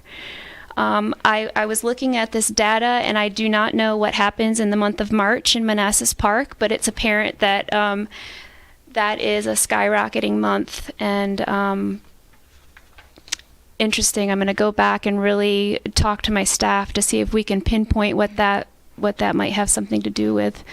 But yeah, as you can see. Yeah. Yep. Yeah. I'm actually going to make sure too that it's not an error in data, since I've left off some data already. So we'll see here. All right. And then the other program areas that the service unit is responsible for is guardianship, which is where the courts require us to take intimate domain over the finances of a capacitated adult, and APS is our Adult Protective Services, AS is our Adult Services. So if we received an Adult Protective Services call and then we find that someone may need a home health nurse to come in, that would then transition to the Adult Services. And then the UAIs is a program that we work with our health district on. A nurse along with one of our family services workers actually go into the home and assess the needs. It could be something as having a arm bar installed in a restroom, ensuring Meals on Wheels is set up. So you can see from here that our guardianship cases did increase, but have maintained at that level. And then our APS and our adult, roughly is staying the same. It's definitely the smaller of our caseloads, although as our population begins to age, it'll be interesting to see what impact that has on the services that we provide to that population. Okay, and then again, here is just a yearly comparison instead of a month-to-month breakdown from the data. All right, okay. And then next here, our Children's Services Act. This budget line serves our at-risk youth. It's our largest budget line within DSS. It's a very complex program. A lot of it is IEP driven through the schools. The majority of our cases come through the schools. Not to say that we don't have our foster care youth that are not eligible for 4E funding. They also benefit from that funding service. Our caseload size went from 18 to 21 for fiscal year 21. Despite that, we did end up with a surplus in our budget, which is always great. This has not only is it the largest budget line within our department, but it also has probably the largest match rate that the locality is responsible to, which is 42.7%. So when we have a surplus savings here, that's always great. It means that there's funding coming back to the city, and also perhaps there's not as many at-risk youth that we had to service. Just want to, during the budget amendment, we'll have to look at this one very closely, along with our jail costs, because both towards the tail end of the fiscal year started increasing. So I want to take a look at how they're doing in the first half of this year, but both of those we may have to bump up during the budget amendment. And that's a result of the increase of the foster care cases that we have. Let's see here. So just to highlight some of the goals that we accomplished earlier, I mentioned that thank you all that we were able to have the part-time position become a full-time. It is reimbursable by the state. That was just amended last month. And the great thing about it is that full-time salary is reimbursable to the state. So I just lost my train of thought. I'm sorry. And then number 2 here, again, just the full-time specialist that the state provided $58,788 for funding, and that is also reimbursable through the state laser system. And then third, we were able to create and implement the telework policy, which has been a real selling point for staff, and they're so excited about it. They're already trying to ask for additional days, but we're saying let's slow down a little bit and just make sure that we can continue to operate as is before we move forward with that. Just some of the additional items, action items, some of them I know you all are fully aware of, the pay raises, salary alignments. Another thing I'm hoping to work on is to assign smartphones to all of our staff. Just currently supervisors and the services unit have them, but as moving more towards the telework with the benefits staff, I think it would be really beneficial for them to have that access to an agency issued cell phone. Right now we're using a Sideline app which masks the phone number, and it's working out, but we're moving we're trying to progress with our technology, so having that option for them would be great. Another project that we're hoping to tackle is getting our financial documents loaded and into a PDF form. It seems like with the auditors, they're more and more asking for documents remotely, and having the ability to have all of those items already scanned and prepared ahead of time before the auditors come would be a huge relief for our admin manager. We did purchase some of the DMIS scanners, which is under the services tab, but we're finding that they're a little archaic.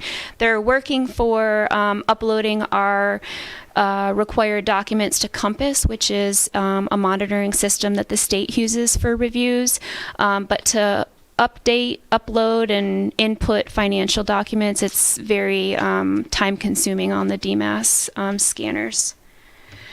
And I think that's it. So if anybody has any questions, now I can shake my nerves out. I don't know. Well, that was great. Thank you, Randy. Well, thank you. You know, with no COVID transmissions, that is very impressive considering the work that you do and the size of your department. So Yep. that's impressive. Very thankful. The big part is reminding them that we still need to be, very proactive and Yes. still educate when we're out in the field. So, Yes, but yes, and compassionate at the same time. yeah. Yep. Absolutely. Yep. Questions or comments? No? Yes, Councilmember Moore. Thank you, Mayor. Randy, thank you for the presentation. Thank you. Excellent presentation. How do you guys, the increase in the foster care, it's a significant increase. What do you attribute that to? Unfortunately, we've seen a large increase in sexual abuse cases in the community. So, when you run into those situations, no matter what resources you put in place, a child has to be kept safe. So, removal. Okay. Yeah. And is that related to COVID in any way, or is there no correlation? I don't believe so, no. Yeah. Thank you. Mm-hmm. Any other questions? No, thank you. Councilmember Mensing, do you have any questions or comments? No, thank you for the presentation, Randy. Thank you. Thank you. Yes, go ahead. Going to the CSA. Sorry. That's okay. You're nervous too. Shake it out with me. I don't know Where's what it is. Calvin? You got wet, and I'm in a new room, not behind Calvin. Okay. Okay, going to CSA, you mentioned that the need for a CSA worker. Would that be reimbursed as well, or how would that play out? Yes, we are able to submit that position for reimbursement to the state. And you see how large that program area and why it's so important that we're finding the right individual to bring on as part of our team to tackle that large program area. And that area, as you mentioned, handles foster care, the IEP, as well as our juvenile. Yeah, actually, offenders. yeah, any Manassas Park resident that has a youth that is at risk will be brought before our FAP team for funding to be requested for services. So it could be, maybe a youth was out one night taking baseball bats to a mailbox and they're arrested and, they need anger management classes. That youth court services could bring them to FAPT and seek approval for funding for something like that. Again, IEP driven, so if there is a student that can no longer have their needs met at the 4 Manassas Park City schools, they need placement in an alternative school, then that youth is brought before us. So there's an array of services and criteria. But our foster children may or may not receive CSA funding because there's a separate program area that is 100% reimbursable by the state. It's called Title IV funding, and I'm probably opening a can of worms here, but it pretty much is based off the parent of the youth and whether or not they're receiving Social Security benefits and what their income is. So we've been fortunate that off the top of my head, I believe most recently 4 of the foster youth we've brought into care have been 4E eligible. But again, as Laszlo mentioned, seeing that number increase, you really have to prepare. Like, I can't guesstimate that, we'll only bring one kid into care that's not 4E eligible that we have to charge to CSA, or vice versa, or whether or not we'll bring a sibling group in that needs care that isn't 4E eligible, and all of their funding would need to be pulled from CSA.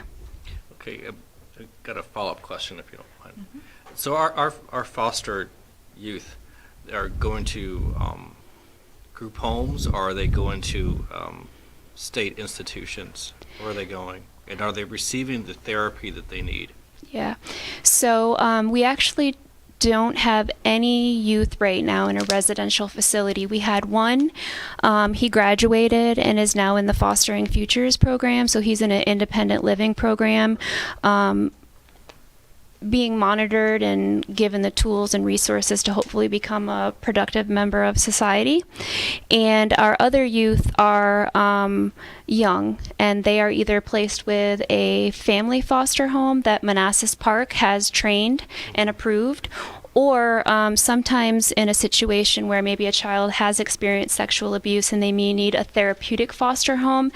That's then when we partner with For Children's Sake, for example. They are a agency that place foster youth with therapeutic foster homes. There is an additional fee, but the youth usually needs a service that can't be provided by one of our foster families. So they're in home settings. Got it. And even when they're in home settings, are they receiving some type of therapy, or at least a counselor that's there for them as well as the family? Because the families need counseling as well, although they go through training. Yeah. Counseling as well to deal with their situations. It's a change for their family dynamic. Absolutely. That's all part of what our family service specialist works on. Why, when you say it's one foster child, but it's, therapy and reunification. I mean, our goal is always to get that child back home, and that means providing them with the services they need, providing the family that they reside with services. Yeah. Thank you. Mm-hmm. Okay. Any other questions or comments? Yes, Councilmember Jubin. With the Marcus rollout, are they going to be coordinating with each jurisdictional departments, like with your department and everything, or? Talking about the CSB? Yeah. Yeah. Or with the dedicated social worker going with the law enforcement? Yeah, so that would be more of a counselor for that, so a mental health counselor if it's a mental health alert. But if there's going to be a child involved in the situation, then CPS always is informed, or I guess a senior Yeah. as well for APS. Yeah. So CS is more how I understand it. Like if the police were to get a call of an individual being suicidal, that wouldn't be something that DSS would be involved in. Actually, that's something that DSS would be calling the police for, or calling CS for directly. Yeah. So it's the county CSB that. So it's the county, I'm saying. Yeah. Community Services Board. Yep. Because I was about to say, if we have the manpower. We don't currently, so we're dependent on the county. That is something we are applying for a grant for, and going to continue to apply for grants for, would be to get those counselors. So we're going to hire the mental health program manager to interface with the CSB and advocate for our jurisdiction to get the resources that we need, and for them to properly coordinate with our police department for that. But then hopefully we can even bring our own counselors via grant funding to work with the police department on that. In efforts of de-escalation. Exactly. Scenario. Do you have a follow-up? No, that's it. Okay. Okay. Thank you very much, Randy. Thank you for allowing my nerves to join us tonight. All right, so next up, we have the admin team. All right, we got Chris. Right, you got 5 minutes. There you go. Yeah, fine. Hey, I got half of one slide. Good. So we have Chris joining us tonight, IT, Don Spady, HR, Valerie, and then Finance, Pon. So I will turn it over to Chris. Since the subjects are grouped together but disparate in topic, I think it would make sense that after Don and myself briefed IT questions, and then so on and so forth as we finish each one, so we don't forget anything at the very end of it. So without further ado, I'll be talking about some of those ongoing IT kind of software specific projects done more so for the IT department in terms of just goals and highlights from FY21. So if you can pull your attention to the top left-hand side of the slide, this has been part of an ongoing, I guess, kind of phased brief approach for our different kind of major software projects going on that span multiple departments. Biggest of which are these four, which are the payment portal, our city website, our new city GIS that's coupled with our automatic vehicle locator or location system, as well as the SmartGov component of our Dude Solutions software system, which is specifically for community maintenance, kind of code enforcement and development services type functioning, if you can think of it like that. So these bars were much longer a couple months ago, so I'm very happy that they continue to get smaller. If you can think of the payment portal, that's our NIC Virginia payment partner, but there's also an element with the state treasurer's contract that's shared throughout the entire Commonwealth that provides us Elevon card processing services that actually allows us to lower the transaction fee associated with card payments for anybody paying with a credit card over the counter and also on the web too. So there's a lot of moving pieces with that project. And phase one, we split it up versus volume of transactions for the impact. So phase one is everything pertaining to Keystone, so all of our tax and utility payments for the city, as well as police parking tickets for their solution that we're going to be rolling out both online and over-the-counter payment capacity for that, of which the payment portal is going to be for card-specific transactions. Phase two is kind of the miscellaneous remainder of items, a lot of smaller payments for fire rescue, as well as at our treasurer's office, like if you're paying for like a dog license and certain things that we don't have within Keystone, but are treasurer-specific payments, that would be involved with those. And we're still kind of targeting by the end of the month, I'm kind of using a fluid separation between phase 1 and 2 there by the end of the month, because everything they're doing is highly customized and first of its kind and integrated with systems that they've never worked with before, one of which is obviously Keystone, as well as Tyler. So that is which provides our parking ticket capacity. So a lot of it is ongoing, but the progress has been really, really solid, and we expect to have testing start roughly about the end of next week or the week after that for phase 1 projects. That's good to go. The website, that's the one that probably has the most amount of interest. There was a slight delay in the rollout, and that was because when we were building out the first iteration of it, they worked with our main city website and the fire rescue kind of sub-site, and then they stopped work and migrated that, and then they started on our parks and recreation and our police sub-sites. So we wanted to wait until we had everybody together so we could roll it out all at once, and there were some kind of last-minute issues and enhancements going on with those latter sub-sites, so we're still waiting on those to be kind of provided. If it comes a little bit longer in the tooth, have ongoing meetings with the city manager and staff, and that'll dictate whether or not we're just going to, because currently our Parks and Rec and our police sites are independent of our main city website, we would just attach those URLs to our main browser and have those temporarily, and then when they're ready and live, we just switch it on with the new website. GIS, if you can think about it, we're creating kind of an enterprise program, so everything and anything is being ingested, and we're not just migrating what we currently have, but we're also enhancing it with things that we don't have. That's citywide across all different functional spaces, so that is a massive project undergoing right now. We've attached a lot of different bells and whistles to it with our GIS implementation team, which is Blue Raster. They've been a great partner, not only migrating what we currently have, but also building stuff that we didn't have, but we've always wanted as well. And that's also within our original scope of work. And I'll kind of have a common theme down here. Everything is at no additional cost, regardless of some of the tweaks and enhancements that we're doing with the projects. Maybe just elongation of the timeline because of those additional asks and requirements. And then last but not least, the SmartGov, that was the one that was delayed significantly, and that was due to a lack of IT support from a project management standpoint from the Dude Solutions team. They put it in a red status. We had to wait until they actually brought in new help to be able to basically pick up that project and carry it along. They have been in place as of the last, 4 months, and they've been working diligently kind of get us up to speed and going. But that is actually progressing pretty nicely, and specifically our development services team, so Calvin, Mickey, a lot of those officials have been really involved in terms of quickly getting that project back into scope and back on time.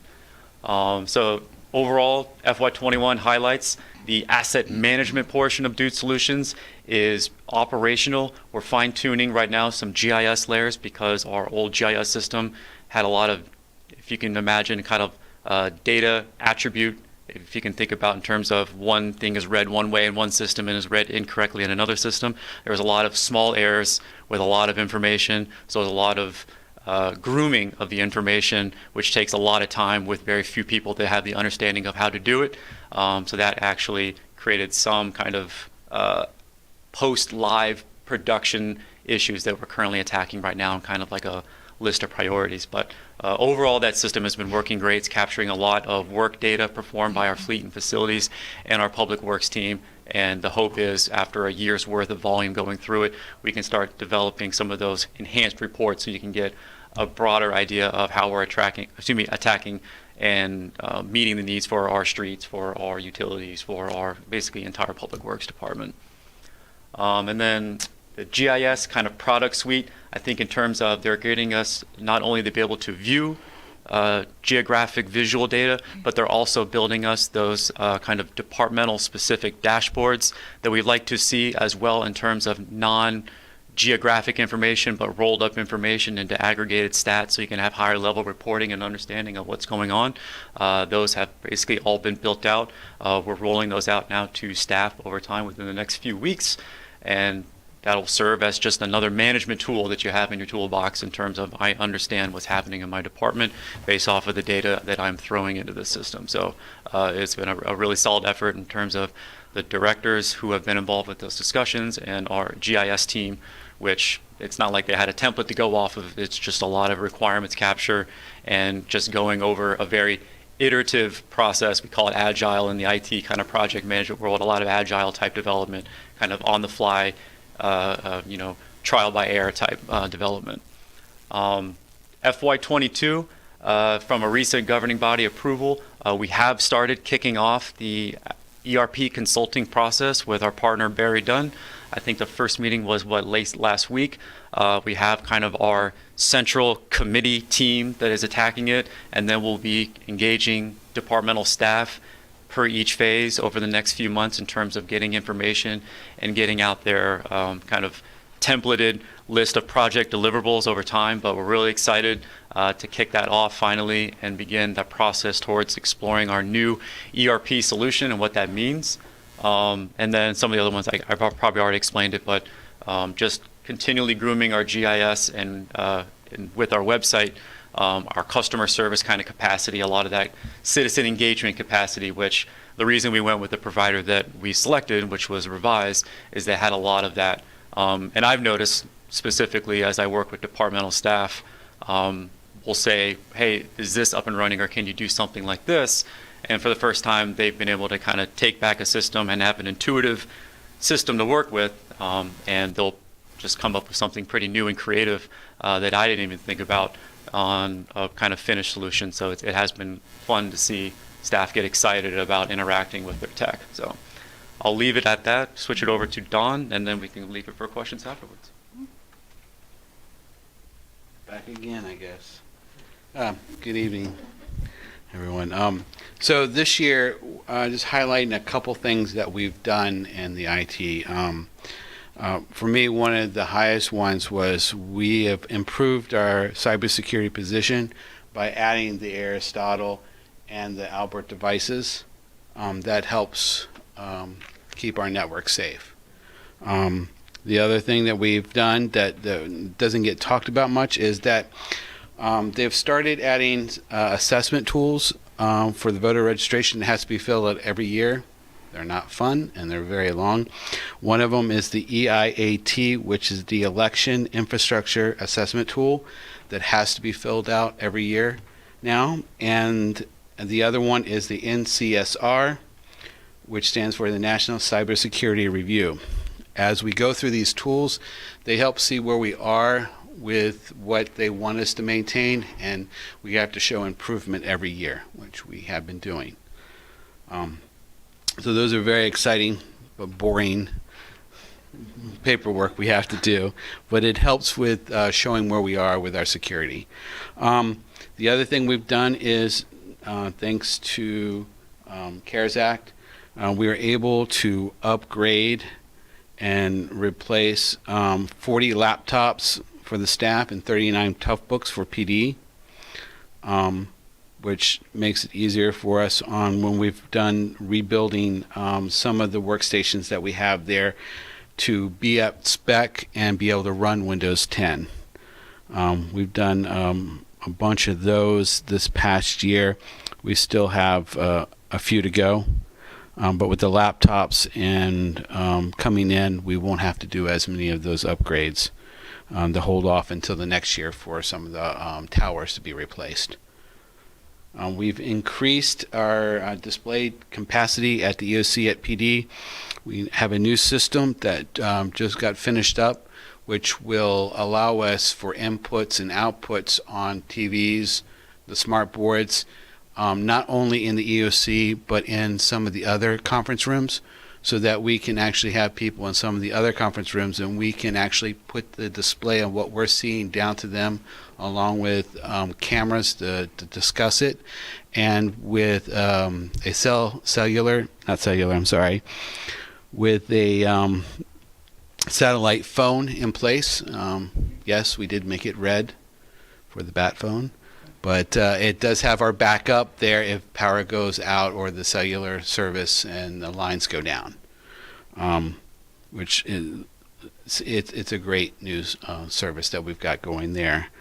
Also been working on the cabling and hardware, IT hardware design for the new City Hall this past year. That's been really exciting seeing this come along. So we look forward to that. For our goals for next year, we've already done some of them. One of the main one was to get the IT department back into one place. We were spread out across the city for COVID reasons. It seemed like that would be okay at the time, but when you have equipment in one place and everyone in a different place, it makes it kind of hard to come get the equipment and go back to the office. So we've moved everyone to the City Hall. We're all in one centralized place to work together. We've also wanted and we're able to get a full-time IT help desk person that just started. We're going to finish up the upgrades to the Windows 10 Pros that we have with that new person who has been cranking them out, the upgrades. When I talk about upgrading the systems, so we have to put SSD, solid state hard drives in the computers. Then we have to upgrade the memory to make it so that they can handle the Windows 10. And then we're planning this year, we'll have removed all our 2008 servers. We actually have 4 of them. One is our email server that's going to be going away here soon, and 3 other servers, which some of them are virtual servers, and 1 physical server, which is being replaced this year. And also, a goal was to get a decent ticketing monitoring system, which you all approved. Thank you again. I'm trying to get that pushed out as soon as possible so that it brings everything together into one place for better reporting and quicker service for our IT staff, for the staff. And the other thing is finishing up Windows 365 move. We've had some issues with that move, working with our vendor Client First and with Microsoft. Part of it is that we kind of waited a very long time to get it to move, that their server, our main server, is very old. And we've had some issues, but we've about got it wrapped up. Everyone has been moved up to the cloud. There's just a few other things for routing issues that we're trying to work out. And once we get those worked out, then we'll close out that project. And then prep and move to the new City Hall is our other goal, is to have it turnkey ready for everyone to move in with the IT equipment there ready to go. that's it. Okay. Thank you, Don, and thank you, Chris. There have been concerns on the part of residents about the fees that are charged when they use their charge card to pay bills online. How that will drop by about how much? Do we have an idea? Yeah, so our current provider, we basically just use kind of a larger service, obviously, and I think it was roughly about 2.9 variable up to 3 to 3.1%, kind of in that wheelhouse, dependent upon the type of charge and how much. So that should come down with the Elevon shared contract to, I mean, everything's variable, so 1.4 and 1.7 was the kind of window. 1 So point what? 1.4 to 1.7, so essentially cutting it in half. That was part of the goal, was to ease that burden. Yeah. For smaller payments, that's a nominal fee transaction. For the much larger payments, that's a big reduction, and that was the goal, was to get people to be able to pay large payments online with the card, and either utilize the benefits of the card without all the added fee. Right, right. Yeah, a lot of residents are concerned. We're right in about the middle of it right now with Right. personal property tax season, and those are lots of big singular large Sure. payments going through. Sure. Or Thank you. in this case, sometimes Thank you. in the long line at the counter. Questions or comments? Vice Mayor Banks.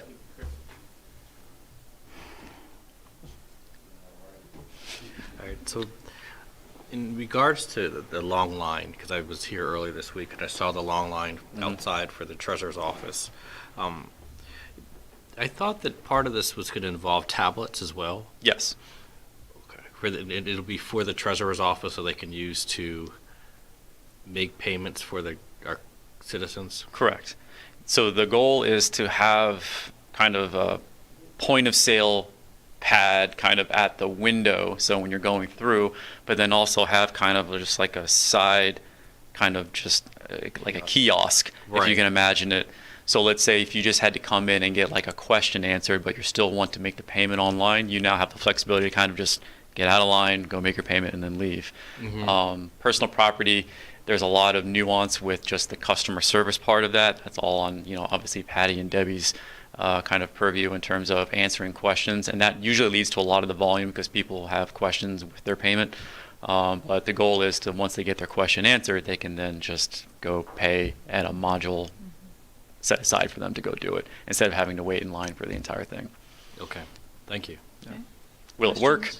That is yet to be seen. So At least it's a try. I mean, right now the line is just, it was. yeah, the outside. goal will be to have all forms of payment on there, so you can choose not only that, but also an ACH type payment, so you can just put in kind of just like a basic check routing accounting type information and have it transfer, and that's only a flat rate of $1 per transaction. There we go. All right, thanks. Comments or questions? How come the treasurer's office or the commissioner of revenue can't take payments themselves? So why do we have to go make another line? Yeah, that's more of a longer term financial management type thing. Yeah, that's a state Yep. law. So the commissioner, they're designed to be separate entities. It's really annoying for our residents. It doesn't make sense from an accounts receivable standpoint, but they have to take care of their business at the commissioner's office and walk over to the treasurer's office to make payments. But they have segregated responsibilities and duties that prevent them from even being co-located. So in the new city hall, I literally had to put a wall between them because they just can't be located per state rules as well. So it's a very inefficient. It's going to be at least one room though with windows. Hopefully that simplifies it a little bit. But we're going to move more towards kind of a ticketing system, so you can know what service do you need, and then that will make it easier. Because right now what we're getting is people are they're going to the treasurer and they're Yeah. being told you got to go to the commissioner. And they got back Sometimes the again. commissioner disagrees, Yeah. and they have to go back to the treasurer, and they won't agree on what is what. Our residents get frustrated. Right. It's the nature of the Virginia Constitution and the creation of those structures, and so it's a complex. It's not a user-friendly process for our residents. Okay, thank you. Yeah. Yeah, that's something that residents don't always realize, that that's a Right. law. Yeah. Okay. Yep. Comments or questions? Councilmember Javed? Councilmember Moore? Okay. Councilmember Mensing, do you have any comments or questions? No.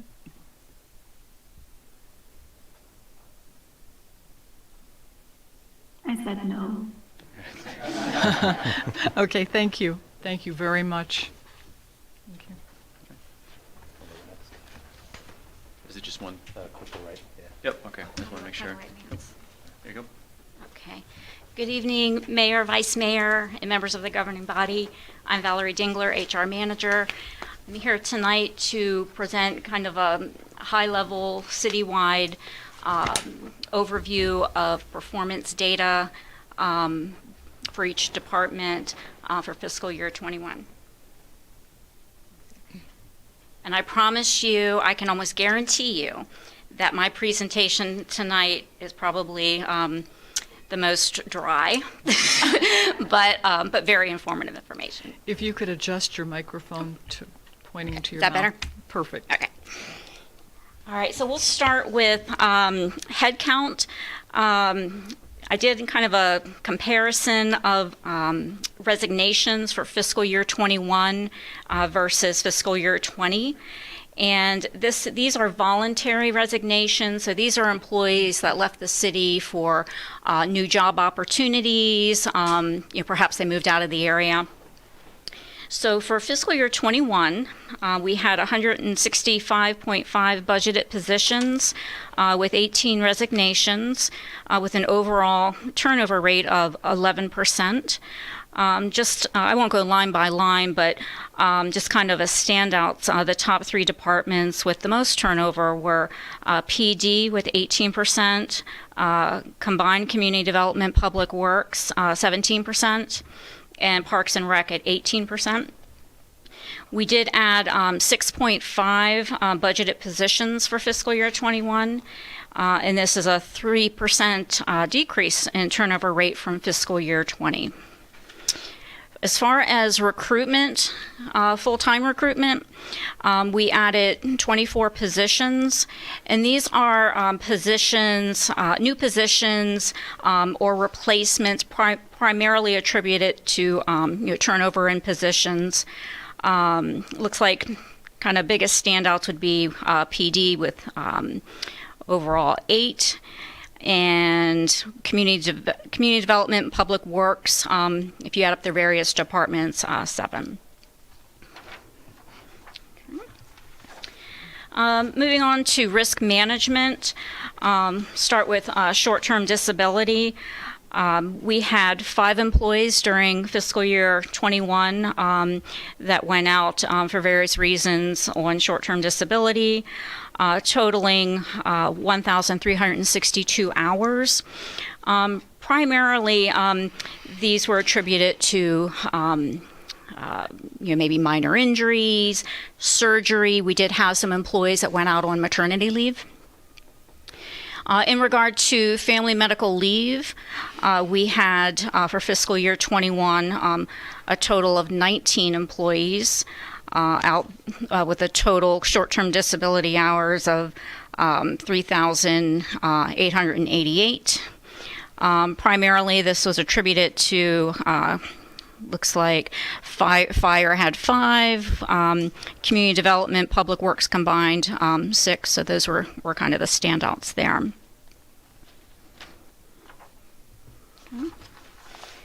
In regard to injuries for fiscal year 21, we had a total of 29 injuries, but a lot of these were just kind of minor injuries, but still, we do report those. Let's see, we had, like I said, 29 in fiscal year 21, majority attributed to PD, fire, Parks and Rec, and Public Works. And this is versus 37 injuries that we had the prior year in fiscal year 20, which was primarily attributed to PD, fire, and Parks and Rec. So we did have a 22% decrease in injuries from fiscal year 20. Primary reasons were for personal related injuries, some COVID exposure, training exercises, I know I have PD here, but also, fire department, it could be public works, but, just various on-the-job related injuries. In regard to sick leave, admin leave, for Fiscal year 21, we had a total of 12,556 hours, in which 11,000 were attributed to sick leave, 1,400 to admin leave, versus you can see it was lower in fiscal year 20. We did have a 21% increase in sick leave versus fiscal year 20. And there were no real standout departments. It was just kind of intermixed across the city. But did want to mention in regard to admin leave, we started kind of seeing a spike during the summer of fiscal year 21. And since February, March, the numbers we have noticed they have significantly dropped off. These are COVID exposures, and COVID admin leave was really high last summer of calendar year 2020, start of fiscal year 21. But since February, we really haven't had much case. I think we've had 2 throughout that entire time. So that's what pushed it up in FY21, but it was at the start of the fiscal year. Okay, and then in regard to compensation, salary and benefits, we had a fiscal year 21 budget of $14.7 million versus our actuals of $13.5 million. This was an 8.42%.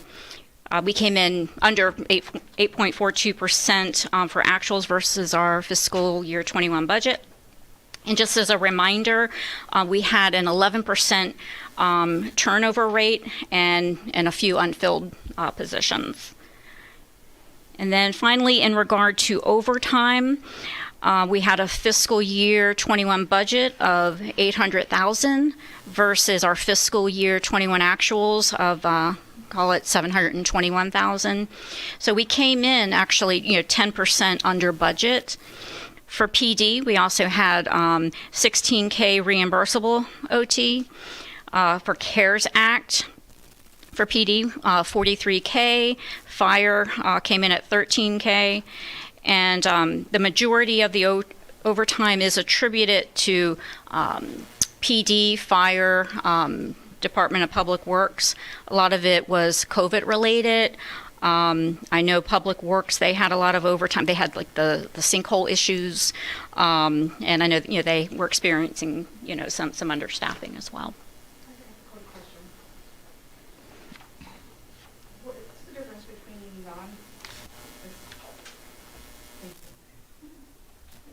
What's the difference between non-reimbursable overtime and reimbursable overtime? Yeah, best example is going to be DMV, right? So when police work regular overtime that city taxpayers pay for, that's going to be the non-reimbursable. When they work for those that are reimbursable, like the DMV, so the DMV will reimburse set amount of overtime hours for the police department to conduct extra patrols for traffic, for DUIs, trying to get drunk drivers. Federal agencies will provide us some reimbursable hours as well. So there's different categories in the budget, which is very fun to track between expenditures and reimbursement from different entities that police luckily have. So that helps reduce our overtime impact. Okay, any other questions? Okay, thank you. Great. Questions, comments? Councilmember Jabed, Vice Mayor Banks? Question. Yes. I know that we did an internal report on compensation report. At what point will we be able to do and have an outside party do? Mm-hmm. A third party. Yeah. That's up to you also, because of the financial situations that we talked about earlier tonight. It's been the hard work of Valerie and all the department directors putting a lot of work in, and it's a very difficult process. It's so hard for our city to find reasonable comparisons because we have a lot of positions that will fill in multiple roles of other jurisdictions. So it's difficult for us. So having that external, I know there was a clean report done in 2006, and I looked at that kind of historical reference of where the city was heading from a staffing position, how they classified. We didn't end up implementing any of that stuff into the Great Recession. But having those external reports do give you more accurate comparables for us to go with and better strategies as well. So, but we haven't brought that back because of the financial situations. As the economy improves, then I know Valerie would appreciate getting some. Yes, I would. Because take like a financial analyst. It's called something different in probably 3 or 4 other jurisdictions. I mean, it's just hard to kind of make those comparisons. So I would be all for it. Councilmember Amaya, do you have a question? Councilmember Mensing, do you have any comments or questions? No, thank you. Okay. Thank you, Valerie. I just got one question. Do we currently do like an exit interview? We do. So can those, I guess, kind of be like a survey of what the highest ranking reason of why people are leaving?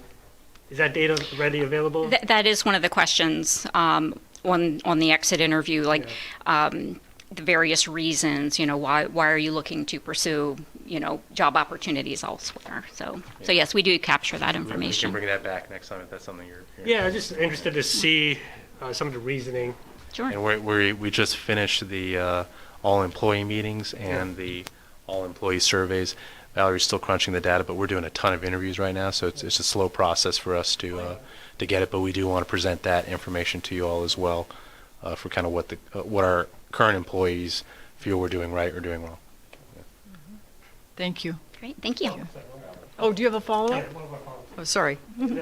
How do you, I guess this might be a departmental, but how can you measure a department's morale? Is there something? Yeah, those surveys actually will help us. There is a If survey. you remember, we didn't do it because of COVID, but normally we look for trends that occur within departments, to see what's kind of systemic in terms of, but you can glean kind of morale from some of the questions as well. So last time I remember Parks and Rec scored incredibly high with morale. Fire department was a little bit lower, and so we kind of, we address those issues as well. So the surveys help give us some of that data as well. And also, having an open door policy. Right.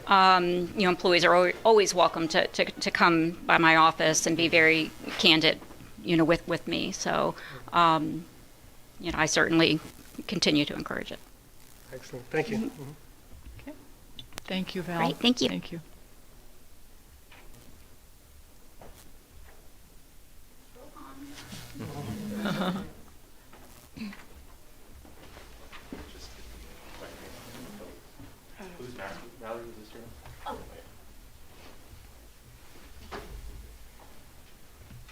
Good evening, Mayor, Vice Mayor, and council members.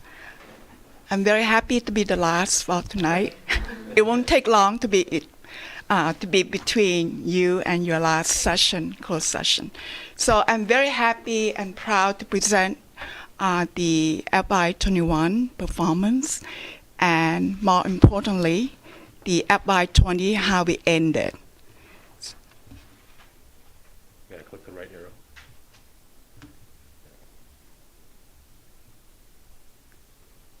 These are some of the topics I will be discussing and cover. I try to be quick. I started out by having 25 pages. I had a lot to share. I'm very proud. But then Lasso said, "Pon, good job, but you have to cut down." So I tried my very best to cut down to 10. So I tried to fit everything into here, so bear with me. So we have come a long way. We were in the news. I'm very proud to present the end of FY 2020. In terms of the award, it's lagging by 1 year. So FY 21 is still on the work. So we were in the news to recognize us. I don't know if you can see the last sentence of the news release, to recognize the city and particularly the finance department, along with the city leadership, for transparency and the full disclosure. So we have come a long way from being unauditable to auditable and to excellence in financial reporting. And I don't know if you can see like GFOA logo. Thank you. Thank you. The certificate, that is the second year in a row that we are recognized for financial reporting next to the city logo. Thank you. All right. I think everyone can tell what that is, COVID-19. What is new? I know it's kind of blocking. What is new in FY21? There were a lot of new, exciting projects, applications, software, anything you can name it. But I decided to showcase only 2 topics. COVID-19, that is the topic, was the topic for FY21. We did a great job in seeking award, assistance from the state all the way down to federal.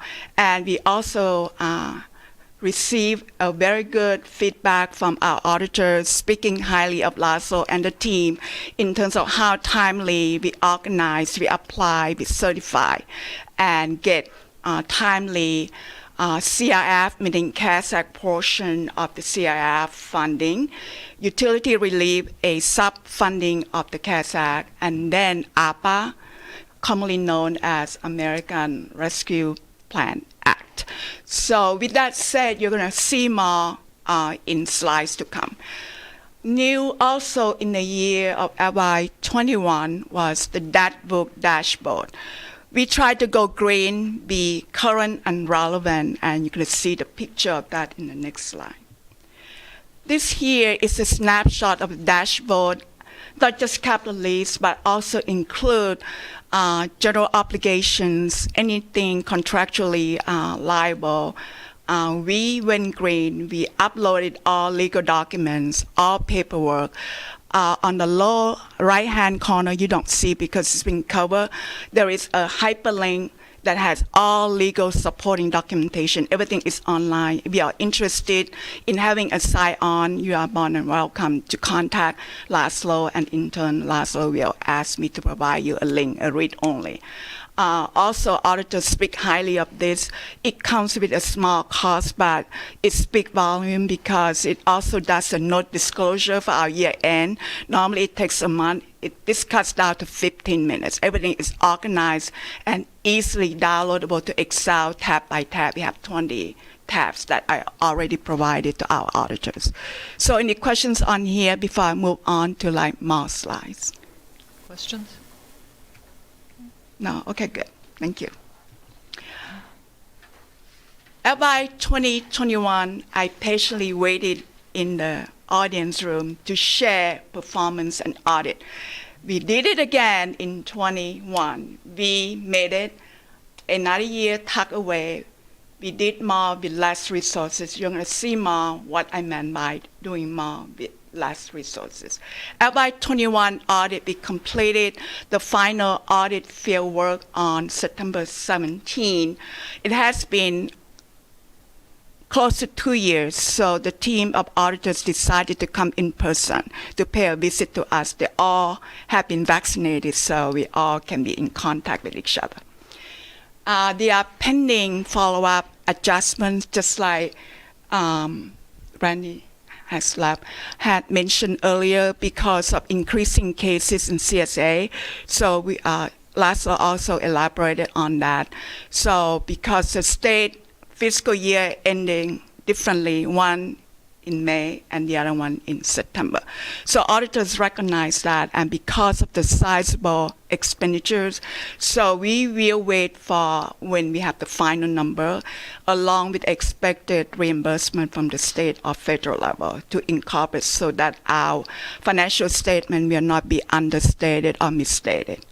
With that said, so far so good. Even with schools, they are on target. So everything has been submitted timely, and we went green with that. FY 2020, we did remotely completely 100%. FY 21, we also did remotely with the exception of the final field work because they wanted to come in person to meet all of us. So with that said, we scan in every single paper online, and there is a Dropbox that I just drag and drop the information for auditors. That's how we managed to complete timely and in a short time span. With that said, we also will recognize from start to finish how well we organize our paperwork, and kudos to governing body as well to approve and to allow us to move forward. We have not spent a dime on APA yet, but we did finish up the CARES Act with a small amount left on municipal utility. So we plan to also apply for a small funding assistance for municipal utility as part of APA that is upcoming on October 15 for the intent to apply and October 22nd for the final award for that period. Every 2 weeks, we are allowed to apply to help our citizens in terms of utility delinquent accounts. Okay, what else was new? Financially, we double our cash rebate. What that means is that we spend more with credit card charges and spend less with checks. That way we get point system and we got money back. We budgeted for $17,000 in FY21. The rebate that we just got notified but not yet received the money, it takes several weeks to get the money in the bank.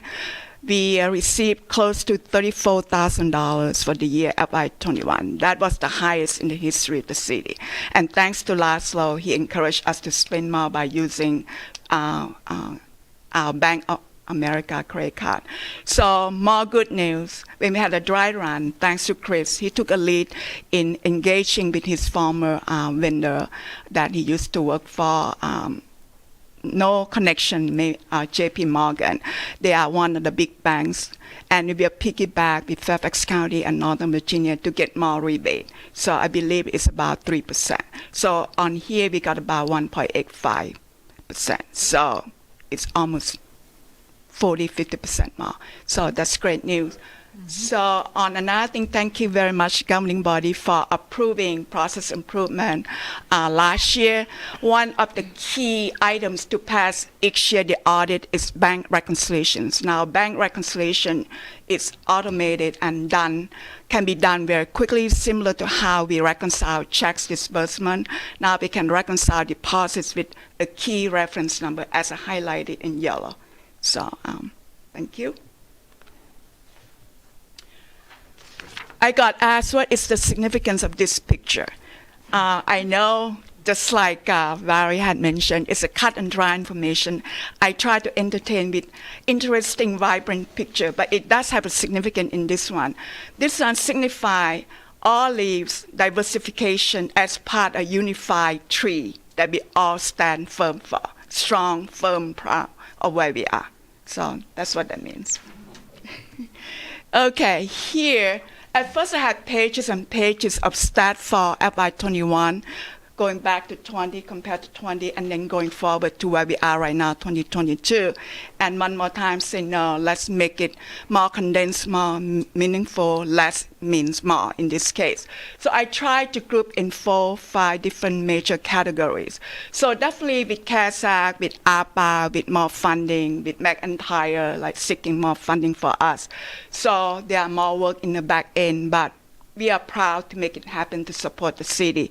So between 20 to FY21, we created significant amount of general ledger accounts. Not because we love to create new and more accounts, but to help with our accounting, reporting, tracking, and more importantly, the compliance reporting. Any money we receive is not free of charge. It comes with heavy documentation, due diligence, more particularly when we talk about Fed money. So we have to be conscientious with documentation and make sure we document every step of the way. And that's what we did here. We created 2 new bank accounts to help safeguard and then manage and monitor independently restricted funds that we have. And it's been sitting in the money market fund right now. So overall, we have about 16 different bank accounts, and each account, whether there are activities or not, we are required to manage and reconcile, and those have been reconciled. And for FY21, we had only 15. That went up by 2 different accounts because we added more PD revenue programs and, more importantly, APA accounts. So just to share with you, along with that, we created more APA, CARES Act, and tax to allow us to track at the lowest level to keep intact the level of transaction that came into the city database. So with that said, you can see how I link everything together. From financial perspective, we have gone and done better, but only highlighted one-off activities, meaning cash rebate. We made the history. So we have not collected, but we will be awarded $34,000 as compared to last year was only $18,000. And because we spend more in credit card and we spend less in check disbursements as shown on line 5. And in terms of revenue, parking violation, not to mention law enforcement, but to talk about the volume on the back end. So the theme for FY21 for finance is we speak high volume, loud and clear, and we manage with only 5 headcounts. We went down from 7 to 5 because of the reorganization of moving the budget to where it should be and payroll to where it should be. And in FY22, thanks to governing body, we had filled the position for APA compliance. Now we're going to go from 5 to 6 only during the APA period. With that, I want to elaborate more on item number 9. That is part of direct GL interface of our utility and property tax transactions with GL that one more time governing body approved last year. Thank you very much. Even though the volume have more than 10 times increase, but that really make my life a lot easier in terms of tracking, reconciling. Tracking meaning knowing each component from different types of taxes, personal versus real estate, different tax levy year, different component, meaning tax levy, penalty, interest, so on and so forth. So that's all I have to share. And let me see. One more thing. The long-term goal is very straightforward. I wanted to go totally green or paperless with accounts payable from where I came from. Everything is from start to finish, it's all paper scanned in. With all signing, reviewing, approval direct to the right function. And the number 2, it should really be number 1 because right now we currently have 100 PBC audit requests. PBC stands for prepared by client. It's a common terminology between client, city, and the auditor. So we have about 100 different items. Each one can take a month if we don't know what we are doing. So right now I'm planning to automate that. So one day, thing will be easy. Just hit the button and everything will be done, come down, ready for the auditors. So right now I have only 1% done. I have 99% to go. So I have still a long way to go. So lastly, life is short, so I want to be overtime free, not just for me, but for the whole team. And that speaks to everyone that have been working overtime, big commitment to help the city moving along where we are. Thank you. Any questions for me? Thank you, Pon, very much. You're We've come a welcome. long way financially, haven't we? Yes, Yeah, we we're have. not there yet, but we've come a long way. You will be there. Yeah. Let's start with our governing body member at home. Councilmember Mensing, do you have any comments or questions? No question. Just wanted to say thank you for the presentation, Pon. Thank you. Comments or questions? Yes, Councilmember Javed? Hey, good evening. Sure. So does the ending balance actually reflect the actual cash? Correct. handout? Correct. I remember in the past, it was always different. Thank you for asking. That opened up a very good thing to share, not just cash, but also accounts receivable that Laszlo was proud to launch. Now with the way we design general ledger account mapping and a crosswalk, you can log into financial system. I call financial system, even though it's not perfect, but we can use it to our benefits. And you can know at all times, right now, where we are with accounts receivable for each type for each tax year. Oh, good. So that's one kudo and very good positive comment that we got from auditors at Pond. I love this year. Normally they will wait like the last day on Friday because they will be here Monday through Friday to audit our taxes. This year, that was the first thing they look at it, and they were very happy. Okay. Thank you. Am Did I answer your question? Yeah. Okay, Do very you have a good. follow-up? Yeah, I have a Yeah. second part is that, do the reimbursements, are they reimbursed the same fiscal year? It depends on which activity you refer to. If you refer to CSA, because we cut our fiscal year ended in June, and we continue to incur CSA expenditures post that. So auditors are aware of the process, the timing from the state all the way down to the local. So that normally takes about 4 weeks to 6 weeks. Okay. which we have time, because last year the General Assembly extended the due date from November 30 to December 15 to allow us to have time to incorporate any timing issues. Yeah, so CSA, we keep getting through September. Right. CSA, VDOT's the longest one. Sometimes that could be years after the fact that we get reimbursement. So, yeah, anytime we're dealing with the state, it just varies the time. Well, I mean, the auditors are aware of, Yeah. Correct. Oh, yeah. so there's no delay on our part. No. And I believe VDOT, right, they track that receivable as part of Correct. the balance, yeah. That part, I must say, in the past, VDOT, it took a long time, but with Calvin, I remember one of his presentations said, I wanted to work with Pon's team to make it turn around, and he indeed. So this year, for the first time, we received everything as soon as we spent, submitted, and we got reimbursed. Okay. So cut down significantly. Kudos to Calvin's team. Thank you. Thank you. That's all. Okay, thank you. Vice Mayor Banks? I know.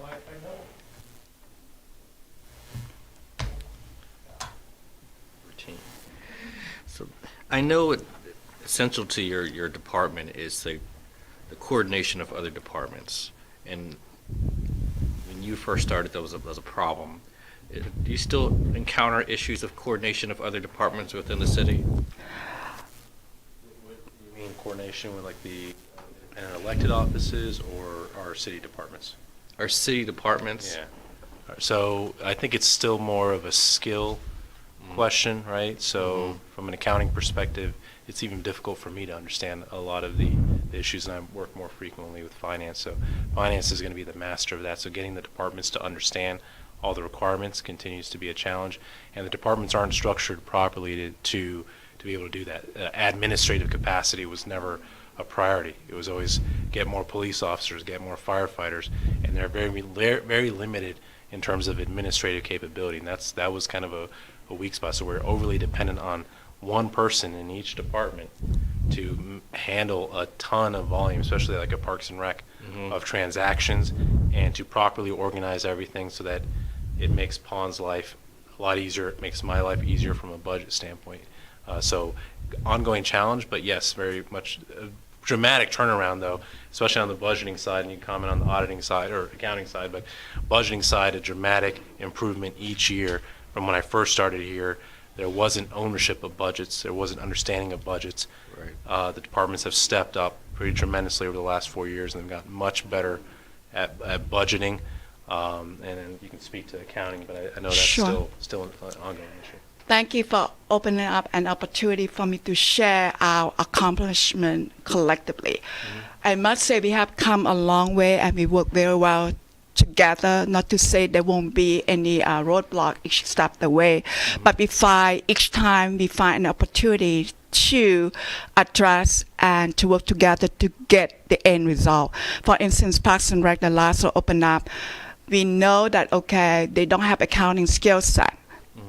It's a given. So therefore, we try to centralize the accounting reporting with us. So just recently, we implemented the process whereby we recognize the timing issue, the challenges, the lack of certain skill set like accounting. So instead of having Parks and Rec to deal with the accounting back end, we say, okay, let's get together, let's communicate timely where we see the hole, where we can work together to move forward. So now we take over the process. Instead of using that particular module that doesn't allow us to be in charge or be in control of, now we use journal entry to allow us to post timely review by our team and post accordingly. So that is big achievement, and we have come a long way with that.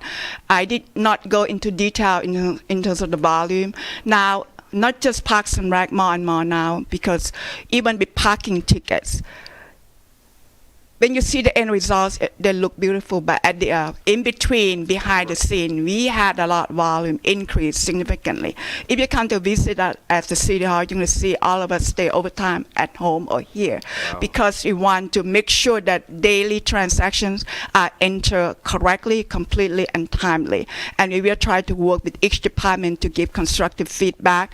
And the same thing with us, we are not perfect either, so we try to take that into consideration and work together to achieve the same goal. So now,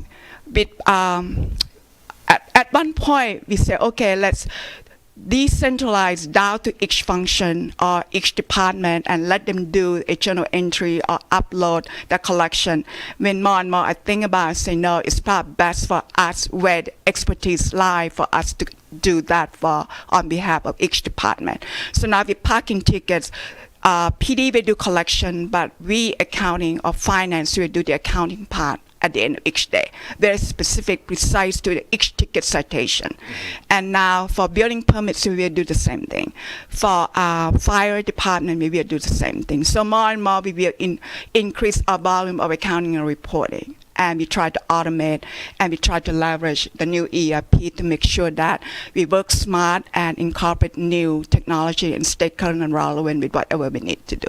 And each department's going to be different, but we are moving towards each department doing their own revenue collection to take that ownership of their revenues. So soon, community development will do that. Chris is going to help them outfitting with the capabilities to do that. Fire department, same thing as well, take their own payments. Police have taken that over as well with the accounts receivable position that we created for them. With Randy's department, that's a very complex revenue stream because it involves reimbursements with the state.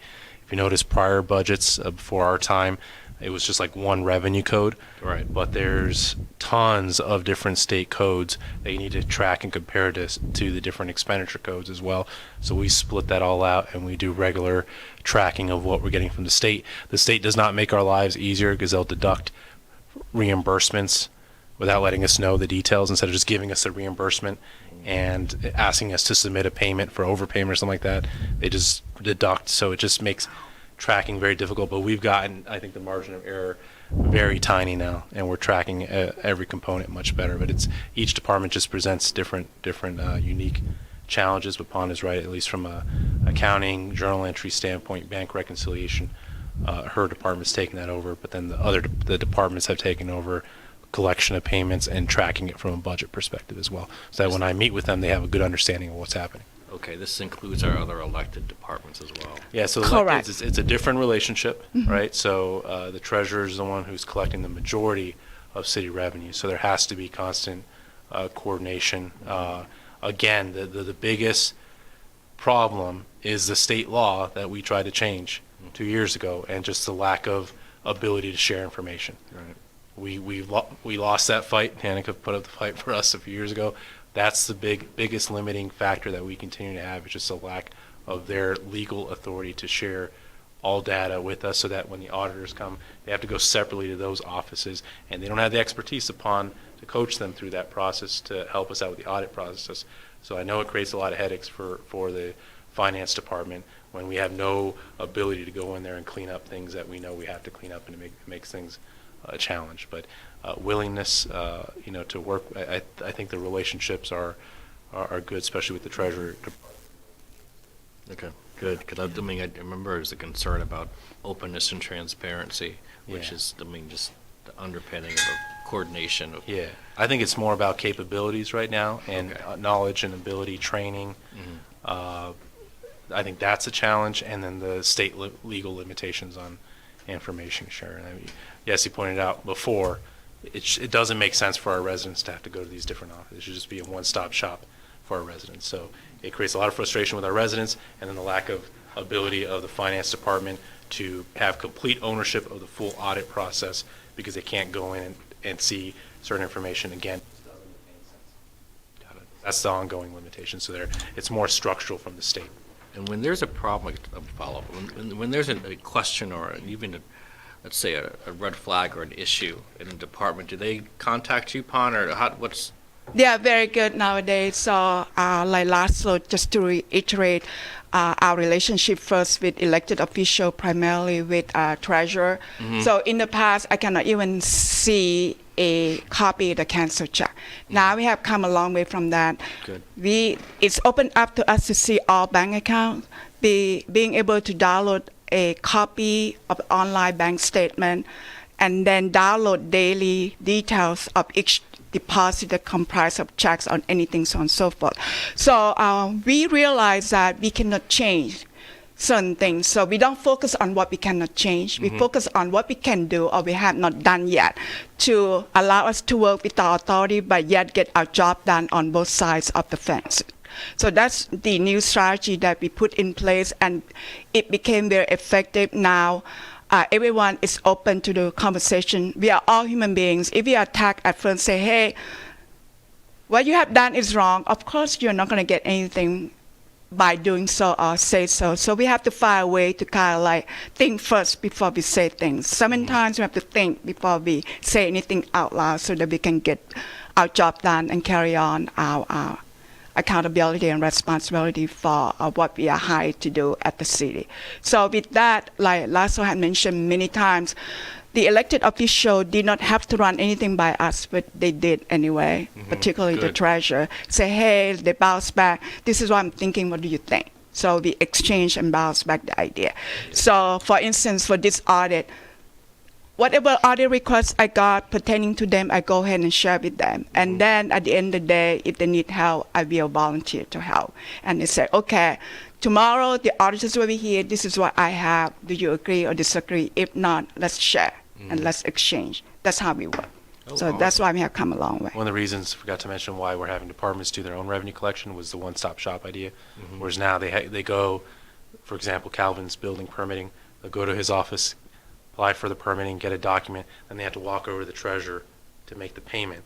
Yeah. And then come back and get it. That just, it's too much. Yeah, So it's too much. just go to one place, get your permit, pay it right there. So now that division manages that, and then they coordinate with finance and the treasurer on how to properly track the money, the register, Code it, right. and then provide their daily deposits to the treasurer. Same thing with the fire department, same thing with police. We're making it easier for Patty's office, especially during this time of year, where you do not want to get in a line for a parking ticket right now when you have everyone trying to pay personal property tax or a building permit. It's just going to be much easier for our residents when they can just pay their parking tickets at the police station and be done with it. They don't have to walk over to City Hall, and for all the departments, the same thing. So that's one of the reasons why also we're pushing the departments to collect their own revenues. Okay, thanks. Thank you. You're welcome. Questions? Councilmember Amaya, question? Okay. Thank you very much. You're Paul. welcome. Thank you. Okay. I think, did you have something for manager report? Do you have anything else? I think you had something. I can briefly. I just want to let you know that we did reach agreement with the owners of Lot 1A as you authorized the mayor to sign, I think at your September 7th meeting. We agreed on the purchase price for that at $1.8 million, and I believe the mayor has the agreement that's been signed by the owners in front of her to sign tonight. So just want to pass that on. Okay. Laszlo, do you have anything else? We are going into closed session, is that correct? That's correct. Okay. Dean, do you want to read us in? Okay, I recommend the governing body go into closed meeting to consult with the city attorney pertaining to proposed settlement of two litigation matters. One is the lawsuit filed by Reagan Miller, a former city police officer, and the other one, it has to do with the tenant losses related to the city's use of eminent domain for the acquisition of Lot 1A Connor Center. That's the second piece of what I just mentioned to you. For the new City Hall, public parking, and the public road pursuant to paragraph 7 of subsection 2.2-3711A of the Code of Virginia, and to consult with the city attorney regarding contract negotiations with GH City Center LLC to amend the existing ground lease for parking on City Hall and the Connor House parcel pursuant to paragraph 8 of subsection 2.2-3711A of the Code of Virginia. Okay, do we have a motion? Second. All in favor? Aye. Opposed? Abstained? Motion carries. We'll take a break. That will give the governing body member a chance to join us here, and we'll take a little break.